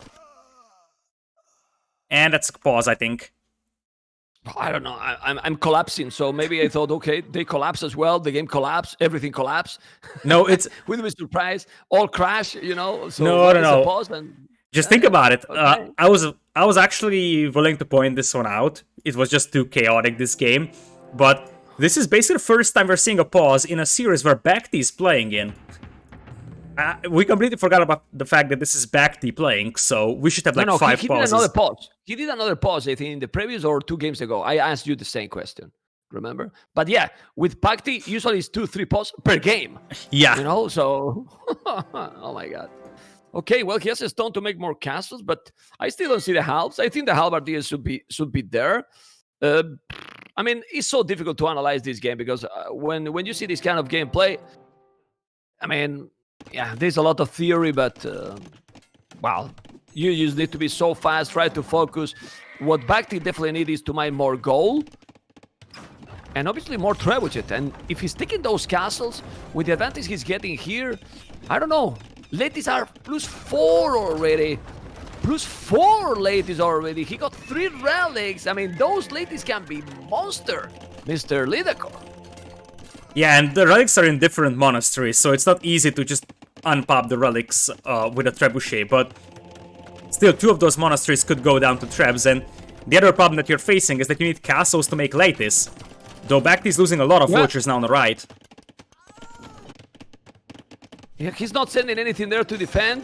He's sending few ladies and pikes. The pikes are almost no upgrades. They got +2. I mean, he did Imperial just to go trebuchet, but the problem is the pikes are so cheap, the ladies are expensive, there's no castle, he's losing the ladies, he's losing the ladies against the Tone Center and few pikes. They are very strong, but the ladies are expensive and the pikes are incredibly cheap. He's taking another castle, he will take another castle with 3 traps, and he also got monks, Lidakor, with block printing, so 12 range to convert everything. Yeah, and he also stops the castle on the left. He stopped the castle on the left as well from Dark, which is also huge. Because if Dark loses the castles, it's going to take some time until he gets Cavalier on the field. There is still 13 ladies on the field. But... oh, Lidakor, look at the castle he's doing. Dark in the middle with 1 villager close to BacT. What is this game? What is this game, really? 1 villager there, the hero villager taking the stone in that hill. Well... nice castle, obviously, but also exposed because the trebs can come and dominate. Look at the monks defending the trebuchets. BacT is playing weird this game, but he's able to win, man. Still 175 population, a lot of army all over the map from BacT. You can see the mini-map, and I don't know where to look. Yeah, me neither. And Vulture is actually going to finish that castle. So, that's castle number 2 up over there. Oh, man. I think I'm suffering permanent mental damage from this game. Imagine then. A lot of helps. He is still only 25 farmers, but you don't need a lot of farms with Byzantines. They are so damn cheap. They sun rating with the light caps. The problem for BacT is that the economy from Dark is not really suffering. He's not getting raided at all. Like, he's trying to kill the castles, but there's not really a raiding happening. And that castle battle is very important. Then at home, but he's taking all the castles. BacT is just killing. He's focusing on the castles and is spamming house +4 now. Yeah, remember, he's got Byzantine castles, so those guys have 7,000 HP. And it's basically the matchup that I sort of expected. Lithuanians is a much faster civilization, whereas the Byzantines are more like the slow brute force civ. Well, depends what you want to use. I mean, if you want to go cataphracts, definitely. But if you are going what BacT is doing, just Trebuchet and halves, is pretty much the same. While Dark was going for the latest, and now what army he has? Skirmishers. Honestly, with the skirmishes, he's not gonna be able to. Is another pause? Yeah. Panic, man. Yeah, it seems like. I mean, with this. Yeah. In the first 3 games, it seemed like someone was smurfing on BacT's account because he was playing so well and no pauses, and now BacT's back and he's like, okay, 5 pauses. A lot of pauses, yes, and 90 villas. He's dropping a lot. BacT has lost already in this game 100 villages. Yeah. Check the ratio kill death in the Echo. Dark has killed 105 villages. 40 villages BacT has killed. He's now taking the traps, but this is the thing. And he's getting ready even more in the south with the light caps. If with this Echo KD ratio, he still win the game, then what, man? How we analyze this? Like, he's killing over 100 villages and he's still winning?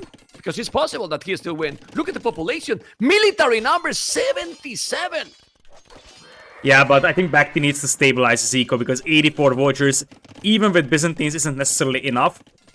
I think he needs a bit more camos. Just a couple. You don't even need fully upgrade camos. Just a couple of them, so they're actually catching up with the light cav. And you also have to keep in mind that now the relics are being lost by Dark, so he loses the second monastery which had the relics in. And soon a lot of the eco for Dark is gonna get very exposed as well. Yeah, but he's not doing army to raid. And he's still getting raided. BacT do not notice. He's not really defending. Now he's going forward on the left, going on the right. It's still 88 villages. Dark 162 villages. He want to kill BacT with villages or what? Because with villages, you don't kill, man. I mean, look at the villages he's doing. He's gonna make more. Why you need 163 villages? He's not deleting some. He probably listened me, but what the hell? He's getting killed, man, by BacT. Honestly, he's going with the traps, the health, and BacT is just doing army. Double the military than his opponent. Double, man. Imagine if there was a technology in the game that converts all your villagers into army. Well, you know that technology. I know. I was referring to that. Yeah. Look at that tower from Dark on the left side pond, trying to deny that fishing, and Dark also has to kind of play Nomad here. Oh, look at the fight in the middle. What is that? I'm there. The trap is good with villages. This is Inca villages. No, it's Lithuanian villages, but they are all going down. And this actually can help Dark to make more army, because now he has 117 villages. He lost like 40 villages in the last 2 minutes, but military numbers now getting closer, exactly, because Dark got 51 farmers. 51 farmers, now 45. Still a lot of food, a lot of wood, so if he's spamming a lot, he's coming with more villages. Okay, he wants just to kill the traps, but you really cannot make army to kill those traps. Seems like not, and he's losing now, in my opinion, too many villages. Too many villages, and if BacT now stabilizes and seems to be happening, well, this game is gonna go for a while, but Dark, Lidakor is losing more and more and more ground, and he has 1 castle left. 1 castle left. Crazy. Yeah, now he's going full skirm. He's got 50 skirmishers against 50 halberdiers. But now if BacT actually starts making a couple of cataphracts on that castle, that could be very devastating against those skirmishers. But right now he can't actually fight the skirmishers. Yeah, but where are the skirmishes? I'm lost. I don't know where the skirmishes are. Inside Dark's base, there is like 50 of them. Yeah. Taking a trap. Okay. Okay, now he got a lot of army dark finally. So BacT helped his opponent to get military, as you can see, guys. Yeah, this game is just Oh man, wow. Crazy. yeah, absolutely crazy.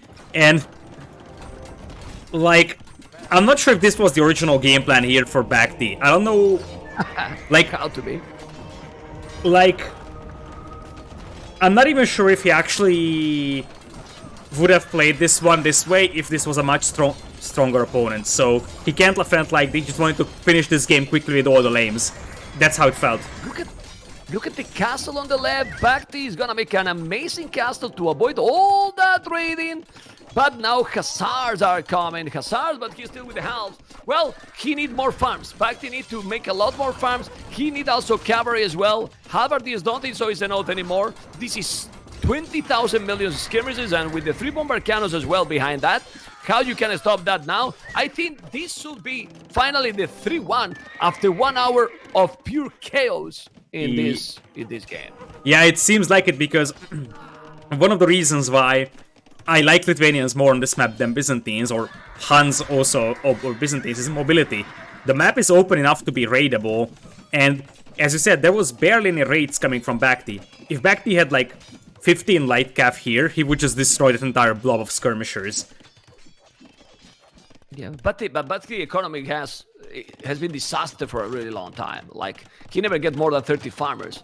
Also, he is now mining 4 villages on gold. He can put more on gold for sure, because he has a TC. Look, he has a TC at the bottom with 11 villages on the TC, and he's doing more. No, what the hell? Stop listening to me, BacT. And now he put them all there, you see?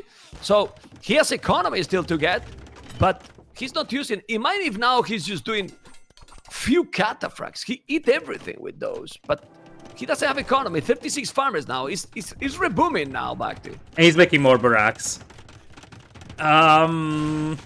Alright. Let's just say that Dark wins this one, but BacT didn't really make a lot of effort to actually win this. I mean, Rams and Halberdiers against that many skirmishers won't work. Well, I can tell you that BacT, I have seen BacT for so many years. And BacT, after a while, when he get tired, his performance I mean, that happens to everyone. But to him especially more, if he get tired, his performance is then getting later in Vietnam, his performance is going down. And that can happen. So I wouldn't be surprised that this series is going to be much longer than we expected. Oh my goodness. Already, yeah, I'm telling you, man, like, just look at this game already. We are already in 3 hours for 3 games finished, and this is the 4th. What's the hell, you know? And, well, this happened because this game is being kind of crazy, and now we have BacT with 100 villages. So, let's see, because you really want to finish the series as soon as possible. You don't want to give your opponent any window to come back, and also confidence. Confidence in this game, or in everything in life, right? But in this game is crucial. Yeah, especially like if you take a look at how the last game was, for example, Hideout. What a disappointing defeat there for Dark, and now he would get a lot of confidence. And as you said, BacT is getting tired, but Dark, I mean, he's so young. When I was that young, I could play, I don't know, 9-10 hours a day, and he's gonna have no trouble with that. And it's already 3 hours, just the first series of the day, and unless BacT is able to close out the next game, we could see a very, very long series here. YGG people is asking in my chat. Well, because BacT was 120 population and Dark 200 pop. Dark got 66 farmers and was already with 20,000 skirmishes on all his economy. It was not GG. It was super GG. Game over. Just don't check that he got 1,000 wood, food, and gold in the bank. Doesn't matter. He just got no time to recover. 85 army against 22. So the game leader core was completely over. I don't know if you agree. Yeah, absolutely. Like, how do you even stop that many skirmishers in your base? And the 22 army, there's 1 cataphract, 7 fire galleys, and 1 demo. So in land, you have 11 halberdiers, 1 cataphract, 1 ram, and 1 trap against that entire army. You just don't have time to Nothing. to clean it up. Yeah. while you were talking that, I was showing all the resources, the statistics, and everything, and we go for game number 5. Whoa! Hopefully, it's not gonna be that messy because we need also some energy for the next series. That's for sure. The funny thing about these messy, very, very long games is that it feels so weird to go back into the game now and let's look at Dark Age again. 4 villagers on food. After all this chaos. Yeah, well, and I want to see what BacT is going to pick because he got Bay, Slopes, and Gold Rush. I will really like to go Gold Rush. I mean, I don't know. I've been, I mean, for example, some maps I don't like, but the map that I like the most is Gold Rush. And I explain you why. I've never been a fan, but I think this Gold Rush version in Hidden Cup is much better. The gold is spread out in the middle, make the map much more competitive and less clone. It doesn't mean necessarily that you make a castle in the middle and then you got the goal under control. Yeah, and honestly, if I just look at the civilizations for Dark, what is your Gold Rush civ here? I think it has to be Malay, and I guess BacT is gonna play Berbers, although Teutons wouldn't be impossible here either. Well, Teutons is not bad in Gold Rush. Can be good. Yeah, I think Berbers is still better, but Teutons could be very, very viable. Alternative could be Slopes for BacT, because if he wants to finish it off fast, you see the Arabia game with all that scout damage, he could try playing something like that on Slopes with potentially Tatars.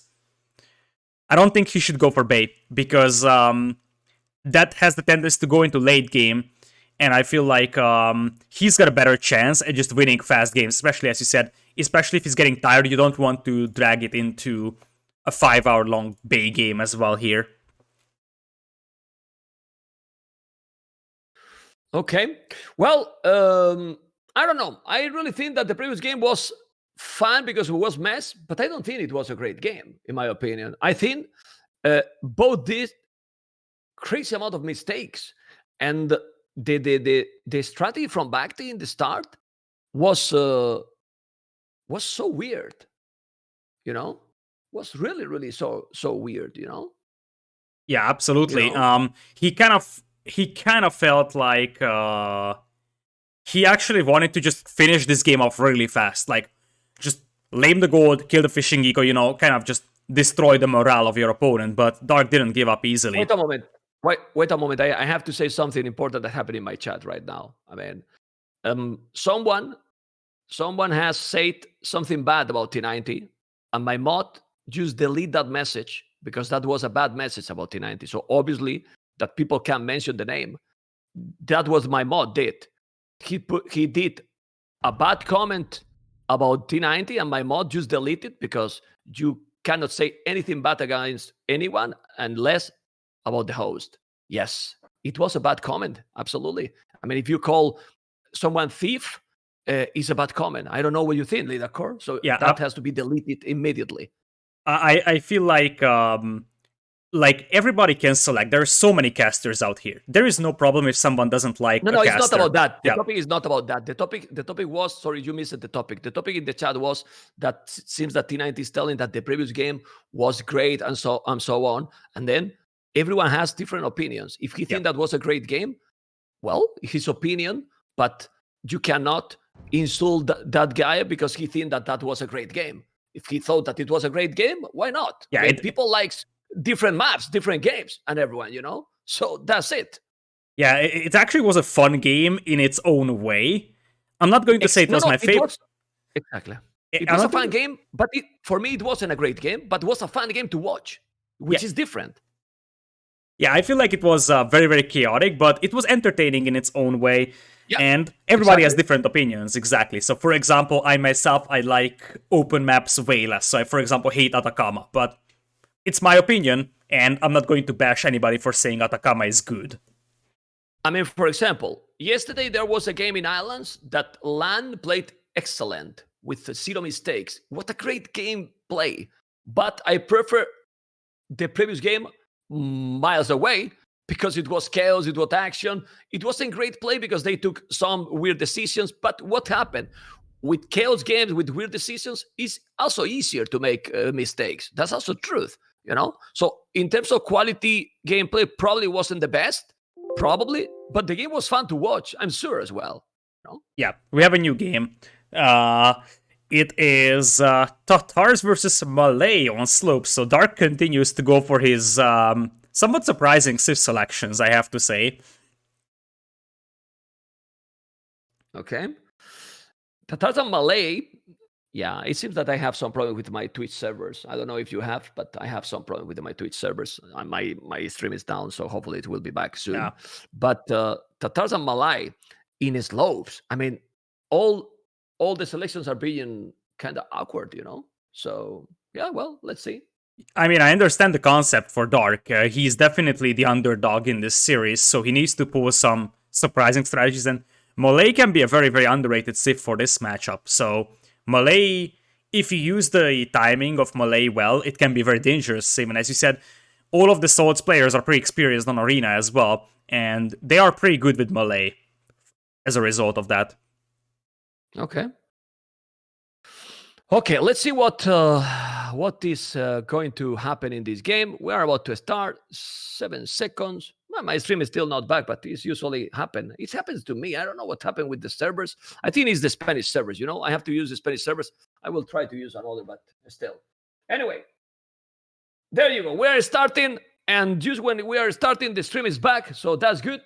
And yeah, there you go.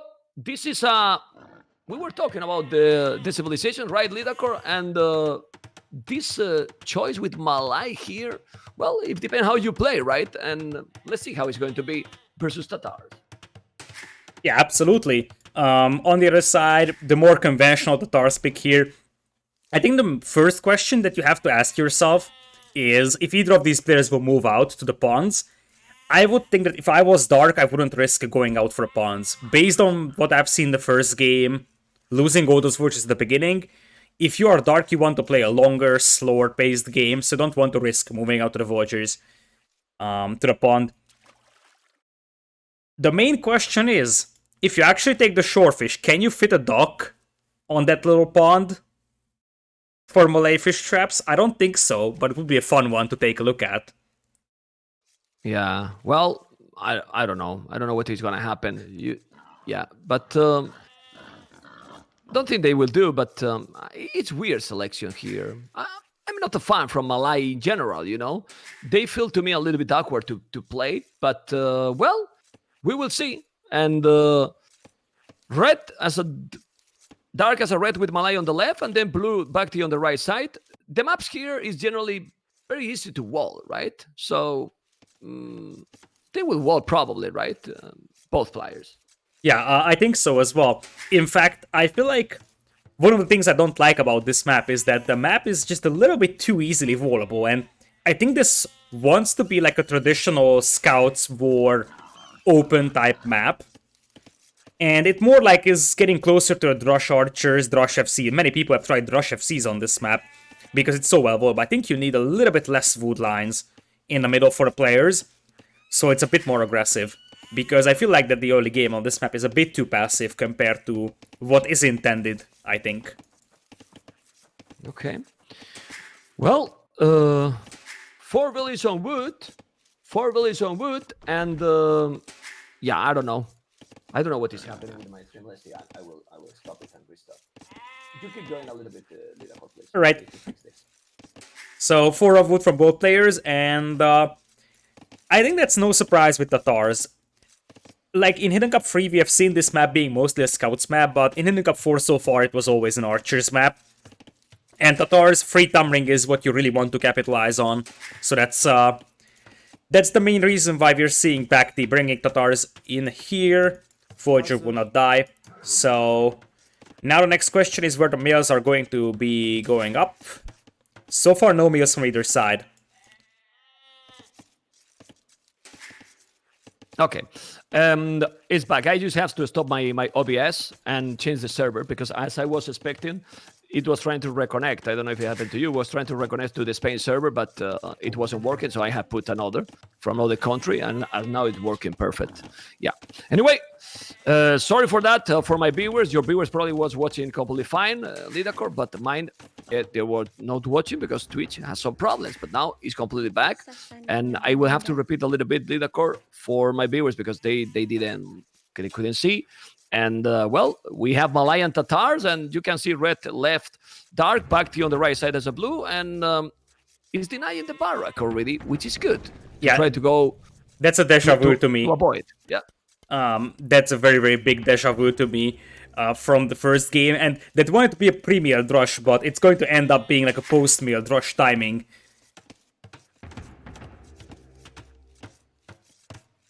Yeah, that's really bad. I mean, when you are going this kind of strategy and you got denied, it's crucial here. It is really crucial here. And, well, I don't know. Let me know, guys, if the stream is fine now. I think that the streams will be fine, and then just put F5, amigos. Okay, so we're gonna have Woz from BacT, and he's on berries. That kind of makes me feel he wants a Drush FC here. And oftentimes you pick Tatars here for the Drush FC because you have longer lasting sheep as well. So you don't need that many farms. That's a lot of idle villagers though for BacT, hello? Yeah, he's having, but village is still more or less the same. He's now without the loom. The militias are already there. And, well, Malai, the good thing with Malai is that you don't need to hurry up to go up. Look at that lumber camp he's doing. He's also blocking the spot. He's doing the second lumber. Has too many on wood, if you ask me, for dark. Yeah, that seems to be a consistent thing in every game. As here come the militias. And that's the main problem that Dark is facing. I feel like in early game, BacT is just able to out-micro him in these early fights and cause the game to be very, very chaotic. And all that BacT needs to do is just make sure that Dark isn't moving out to the outside for the pawns. Because then he's gonna have a better castlage time with the Drush FC, and I think it's almost guaranteed this is a Drush FC from BacT. Maybe not. Maybe not. Yeah, it is a Drush FC. But in that case, those farms are a little bit late to my taste. You should be dropping farms by now. Well, you know, but when they are... Oh, man, it's for militia, so... But when you are busy, you know, the multitasking is what it is. He has... Look at Dark. 14 on wood, 5 6 on food. He should have, like, 5 villages on berries, but it's not the case. It's not farming a lot. And they are doing huge arena walls. The militias are coming, but he's gonna be in time. That scout is almost full HP. He's gonna try to avoid it, but he's not doing. Oh my goodness. Why? Man, Dark is there with the scout full HP and not... you need to pay attention. He could avoid that, and then the militia would be inside and create a really big chaos. And again, it's not happening. Yeah, he was busy kick-walling back at home, but that is not going to happen either, and oh my goodness. This feels just like the Arabia game to me. The thing is, BacT has been playing standard, very smooth, flawless during all the series. He only played worse when he tried to go out of the meta. I don't think that BacT is the best player to go out of the meta, at least in the early game. And you have seen how he couldn't handle that one properly. He didn't have a great macro in the previous game. Well, now just look, he's going to standard. Even with 4 militias, he lost a scout as well, and well, big advantage already for BacT in my opinion. Yeah, I feel like the thing is that when the only time where Dark actually had a competitive game was the one where BacT just didn't play standard, and it seems like if he's playing standard, he's just 1 tier above his opponent. I mean, Dark also isn't clicking to Feudal Age here, so he wants a Drush FC himself. But he has been pressured so much, a lot of idle time on him, lost his scout. BacT actually had more villager idle time though. Yeah, that's true. But I'm not sure so much about that idle echo time, you know? We see many times that the idle echo time is much higher, and still the other players, the player who has the idle echo time is still getting much better resources and transition. So I'm not convinced about that. Seriously, like I don't feel that BacT got that idle time echo. Maybe we miss it because you don't check everything all the time, but just check his economy. He's on the way to Feudal Age, and look at the economy he has, while Dark didn't click up yet. I know that this Malayan is different, but looks good economy to me for BacT. Yeah, BacT's eco looks very good here, and the problem is that even if the Malay player reaches Castlage at the same time, Tatars will have the free thumb ring, and that's a very, very underrated bonus here. Like, look at Dark. He's going to click up at 34, but I mean, that's already 1 minute difference going into Feudal Age, and I don't think he's gonna have the food. No, there is no way. There is no way Dark is gonna have the food for an immediate Castle Age here. Okay. Well, let's see. Because the resources for BacT, fantastic. Blastsmith, archery range.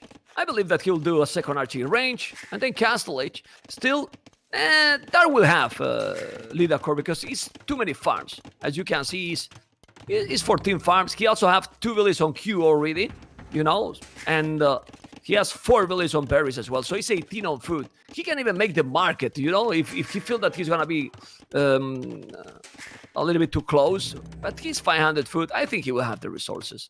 It's so much farms. Yeah, I am still not a believer. It's gonna be close, but if you take a look at BacT, he's already going for double ranges. He can afford that pretty easily. I think Castle Ages will be relatively similar, but that is an advantage for BacT because technically the Malay should be beating the opponent to Castle Age. Well, but if you check, he's gonna click up now. He's gonna be almost the same time, and he's 4 villages ahead. So pretty much, he's in the position he has to be. Remember that each time that you go up with Malay, you get 2 villages more. Each age, I mean. And he's going 4 villages more. So pretty much, the game is for now very close in theory. But I prefer my still Tatars because Thumbrin and also heal advantage, hit bonus. Yeah, and also you have 2 ranges already working for BacT, so you see that he already has 4 or 5 archers out by now. Whereas Dark only now starts making archers, so the numbers advantage will also be on the side of BacT. Okay. Let's see how aggressive it's going to be. Now the micro is going to be crucial. BacT still have more army. Okay. So, yeah, the free thumb ring, and there is one wood line where BacT could actually start doing damage, and that's going to be the target indeed. Yeah, but the wood is exposed here. I mean, I love when the players are going quite fast to the outside, to the big force on the sides. You know, Lidacore? A TC there is needed, in my opinion. Even more when there's range units, because the wood can be exposed, and also if you get inside, it's gonna be really a big mess. He's doing ballistic, university, so he will do ballistic fast, and he's needed, because if you are playing against Tatars, you have to do something. Yeah, now BacT actually prioritizes Boso over Botkin. We'll see if that is a good decision or not. As he's gonna pick down. Oh boy. 2 villages down.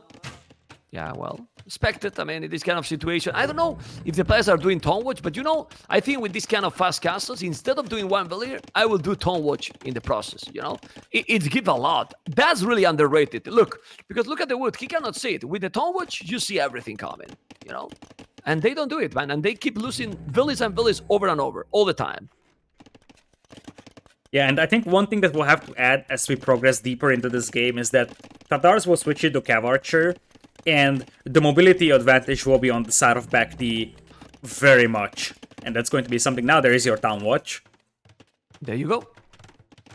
Yeah, but look at the sneaky crossbows on the right side. They know that Dark is going to go for that wood line. They know exactly that's the plan. And they would just keep coming back. It's like, okay, we're going to disengage, and they will just force Dark to chase. That's the idea.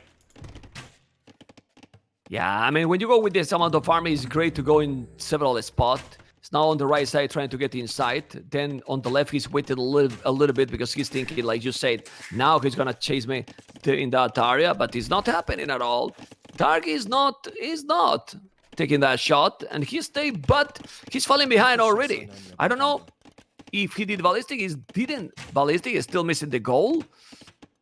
No, but that's a huge investment because 2 TCs. Yeah, he's missing the goal, but 2 TCs already for BacT Lidacore. Yeah, I think you only do ballistics if you're 100% sure, or you only do the university if you're 100% sure you can immediately afford ballistics, because it is a big investment. University is like 175 wood, and then ballistics is 300 wood as well, so you need to have a lot of resources in the bank to be able to Get it? And there's the crossbows on the right side, denying the wood line once again.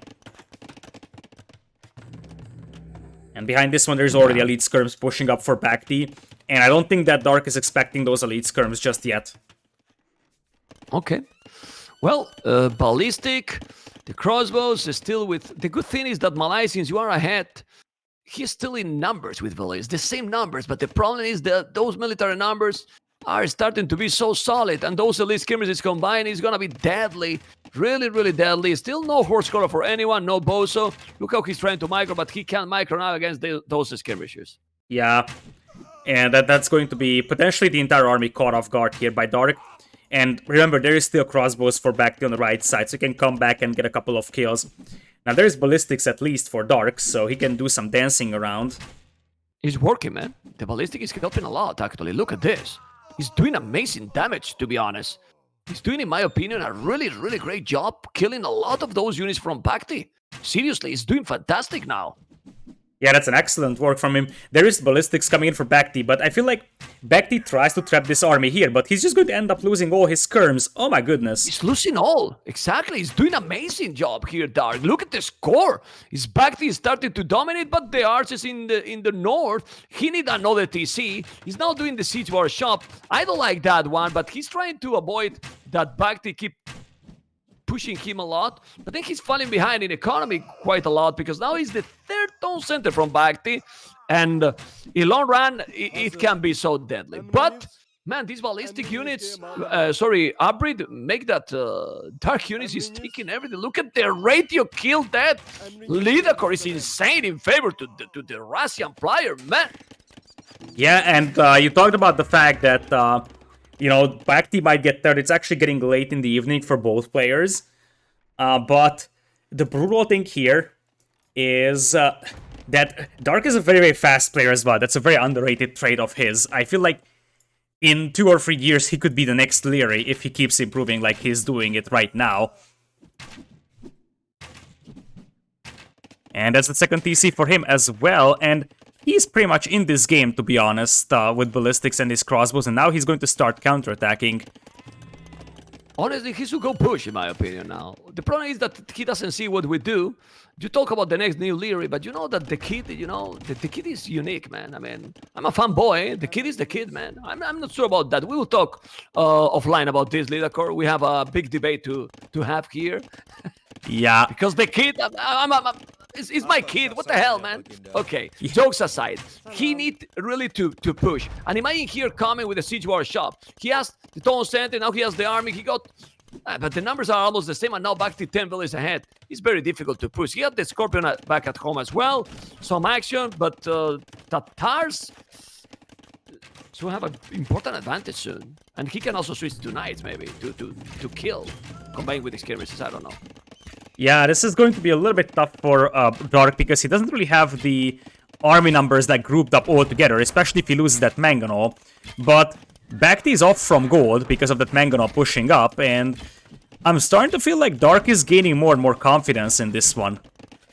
For sure. I mean, you can feel it. And he's taking now a villager here. He's coming with the crossbows. There was no botkin. A little bit more. Look at the score. Look. I mean, I didn't notice. Just now botkin for BacT. Yeah. I mentioned at the beginning of Castlage that he went for Bozo before Botkin, but I thought he already got it after, but he forgot about that completely, and he needs to be cautious here because I feel like Dark is starting to sense the blood in the water here very soon.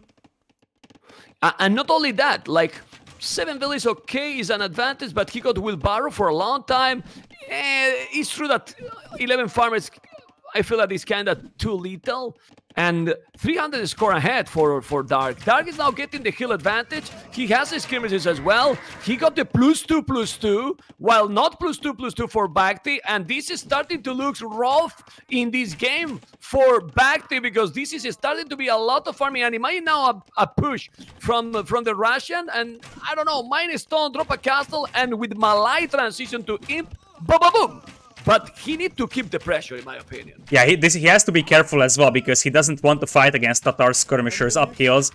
It looks like BacT wants to transition full cav archers, but early on, those crossbows and the lead skirms will be just much better than what BacT can bring to the table.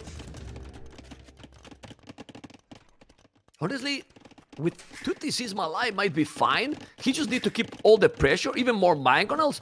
Adding like over 20-25 farmers is enough, and then make a good transition to Imp with 2-tone centers. 1TC is too little, but 2TC can be okay. And this Malai is a very dangerous Sif. He's coming with the mangonel. Base is open. He's gonna go for the goal. The other goal is at the back, but he's not taking. BacT is starting to kind of panic, I will say. Not panic, but he's definitely not playing like the first 3 games in Leader Core. Yeah, absolutely. You could say that tides are turning here. And you also have to consider that, like, Dark has a TC close to that pond with the shorefish and hunt. You can just take it in this case. You don't even need to add farms. Just take the shorefish. It's nice little extra food. And if BacT starts losing those ranges, he could be in real trouble. In fact, BacT just now has to move the other gold mine. He wants to go for defensive castle here, though. But the Mangonel, he need to focus, This is a small heal advantage. I don't know if you have noticed. A small heal advantage, and he's taking some good loss. But now the Mangonel is doing a good shot as well. Let's see with those skirmishes, and now more and more army coming. He's taking a lot. Military numbers, Dark is still ahead. I'm telling you, Mr. Leader Core, that transition to Imperial with this Malai can be sick. He's getting all that heal. He's 20 farmers already. He's doing very cheap units. He's gonna lose now the Mangonel. He need to... Oh, but those Mangonel shot! Oh my goodness! Oh my god, Dark, amigo! Don't overcommit, he lost everything! Look at the military numbers! This can be a game change for BacT. Yeah, absolutely. BacT needed this so much. Because without that, I would have felt that Dark is slowly taking over. I think, especially now that BacT takes another 1-0, it seems like... Oh my goodness. You see what he did there? I hate that. I'm happy that Dark lost that Mangonel for nothing. I hate that trick. Seriously. And he deleted the mine. I mean, it's incredible. I mean, he has the game, and he's losing now the game. I mean, seriously, man. Just look what just happened in this game. He got complete. Look at the military numbers. He lost everything. He deleted his Mangonel just to try to kill the Mangonel. I hope the developers, the Leader Core, fix that, honestly. Honestly, I feel like this could be even worse for Dark. Because he lost his army at the worst possible time. BacT could very well drop that castle in the face of the opponent. In fact, BacT has enough stone for a castle, almost. And I feel like if you're BacT right now and you feel that you have this big army lead, you would just drop another castle there. So, really, the fact that Dark lost that army hurts so much for him. And now Kashyyyk could also be mixed in for BacT for some raiding. Well, BacT economy is still not great. And you will see how he's getting closer and closer to go up to Imperial Dark, but with a problem now. No army. He got double the army than BacT, and with this badaboom and losing, he has no military. He's gonna make the TC maybe, but he's losing in the process quite some Valiers. Now he's killing the skirmishes from behind. BacT didn't notice, and the TC is up. I don't know. I mean, the game is definitely going far from over, but Dark, what a move there, man. What a really move that changed completely the game. Dark needs to cancel all those vultures queued up in the TCs. Oh, look. Look at the Mangonel. It's gonna be the same now. Oh, yeah, no, the Mangonel. Shoot the guy. There you go. Rip. Well, look at now the numbers. He was more than double, and now he's the same military. You gotta be kidding me, man. Both are, well, I don't know, but this is going completely different than the first games. Castle drop from BacT on the left side. At least he will attempt to do that. We'll see if it actually goes up. He's got a lot of army over there. Kashyyyk also mixed in. Dark is about to click into Imperial right now. You could just focus down the wheels. Did he click already? Imperial? He did. He just has a Voyager. Oh, that's a wrong TC to imp on. That's a very bad TC to imp on. Well, it's Malai. He's gonna be fine. He's not going there to kill. I mean, I know what you mean. Never go like this. But well, if you check, imagine if he went this one on the left. He's getting a castle drop in his face, you know. But just look, why some players never mine a stone. Imagine if he got now a castle. You know, he's on the way to imp. Of course, he's gonna have Brazier and all the upgrades. But man, a castle here now is huge, and he won't have a castle anytime soon. Well, bombard cannons maybe, but that's super slow. Yeah, and BacT is gonna have the heal here, so he is having the Tatar heal bonus working for him as he's absolutely shattering everything that the Dark has. Oh boy, I think Dark might just fall apart just before Imperial. Well, no, he's about to be there, and he need to keep trying. But the resources now for BacT with 4-tone centers, 35 on food. It's almost 1,000 food already. Gold not yet to go up. He's gonna go more RT ranges? Yes, it is. Thumbrin doing the scale mail armor. He's gonna make some barracks as well. Obviously, Dark still have 100 villages, and he's in Imperial already. But he's doing now many upgrades that are, in my opinion, needed, but I will prioritize over the +3, man. You need the upgrades from him, like, now, really now, but the problem is that BacT, with so much units in this TC, it's doing a massive damage in Lina. Yeah, and Dark could lose 30 villagers on the left side if that TC goes down, and the thing is that, yeah, BacT is, or Dark is in Imperial, but he's at 8 militaries, so... like, and not only that, BacT is gonna have time to catch up. Yeah. So, BacT is gonna have time to catch up, and I feel like if that TC goes down, that's game over for Dark. That's going to be too many villagers to lose. Might be able to hold, maybe. He's coming now with the crossbows with the +3. He need to be careful to don't lose those Calb archers, but he's still no Arbalest. The +3 is gonna help a lot. Chemistry or Bresser or Arbalest, I don't know, but yeah, those upgrades are helping, but it's not enough. He got kill advantage also from Tatar. The score is similar. This is a game that Dark is losing, man. Yeah. More than BacT is winning, you know. I mean, he got a really good position, in my opinion. That one fight where Dark lost his entire army, that's what changed everything.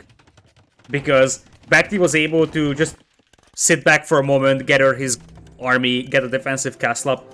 If Dark doesn't lose that army, I feel like he would have been able to keep the pressure on and just keep pushing. Absolutely, absolutely. Anyway, he has expanded a little bit in the north with another TC. Let's see if he has seen that stone. Well, he has. There's gold also in the other side that he could go, but he's doing castles also. He has castles all over. Look at the castle distribution by BacT. They are perfect, actually. In the middle, on the right, and on the left, and also super forward. He's gonna be in Imperial now, BacT, but with one brutal and crucial advantage, Lidakor. Untouched economy at home now. And now he can go for Cav Archers with 6 Pierce Armor, or he can go for Kashyyyk as well. Kashyyyk is just going to be flooding the map here for raiding. In fact, I think BacT should just do that. He could just spam Kashyyyk and raid if they're so cheap.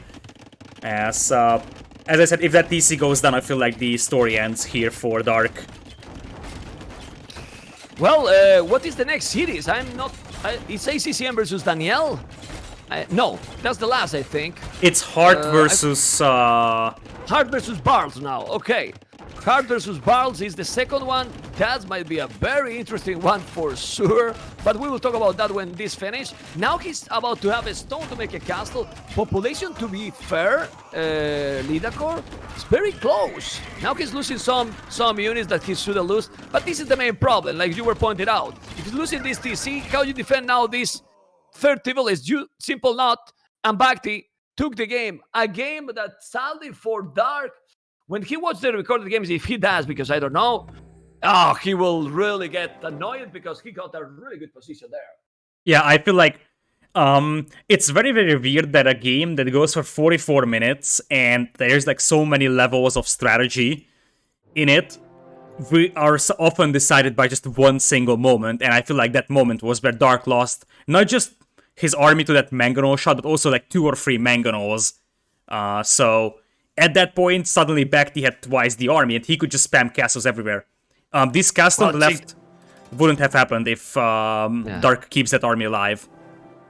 Check the timeline, Lidakor. It was like around 32 minutes. And look at that army going dramatically down, you know, like instantly down, when he got a lot, like double the army than BacT. He lost everything, really, literally everything.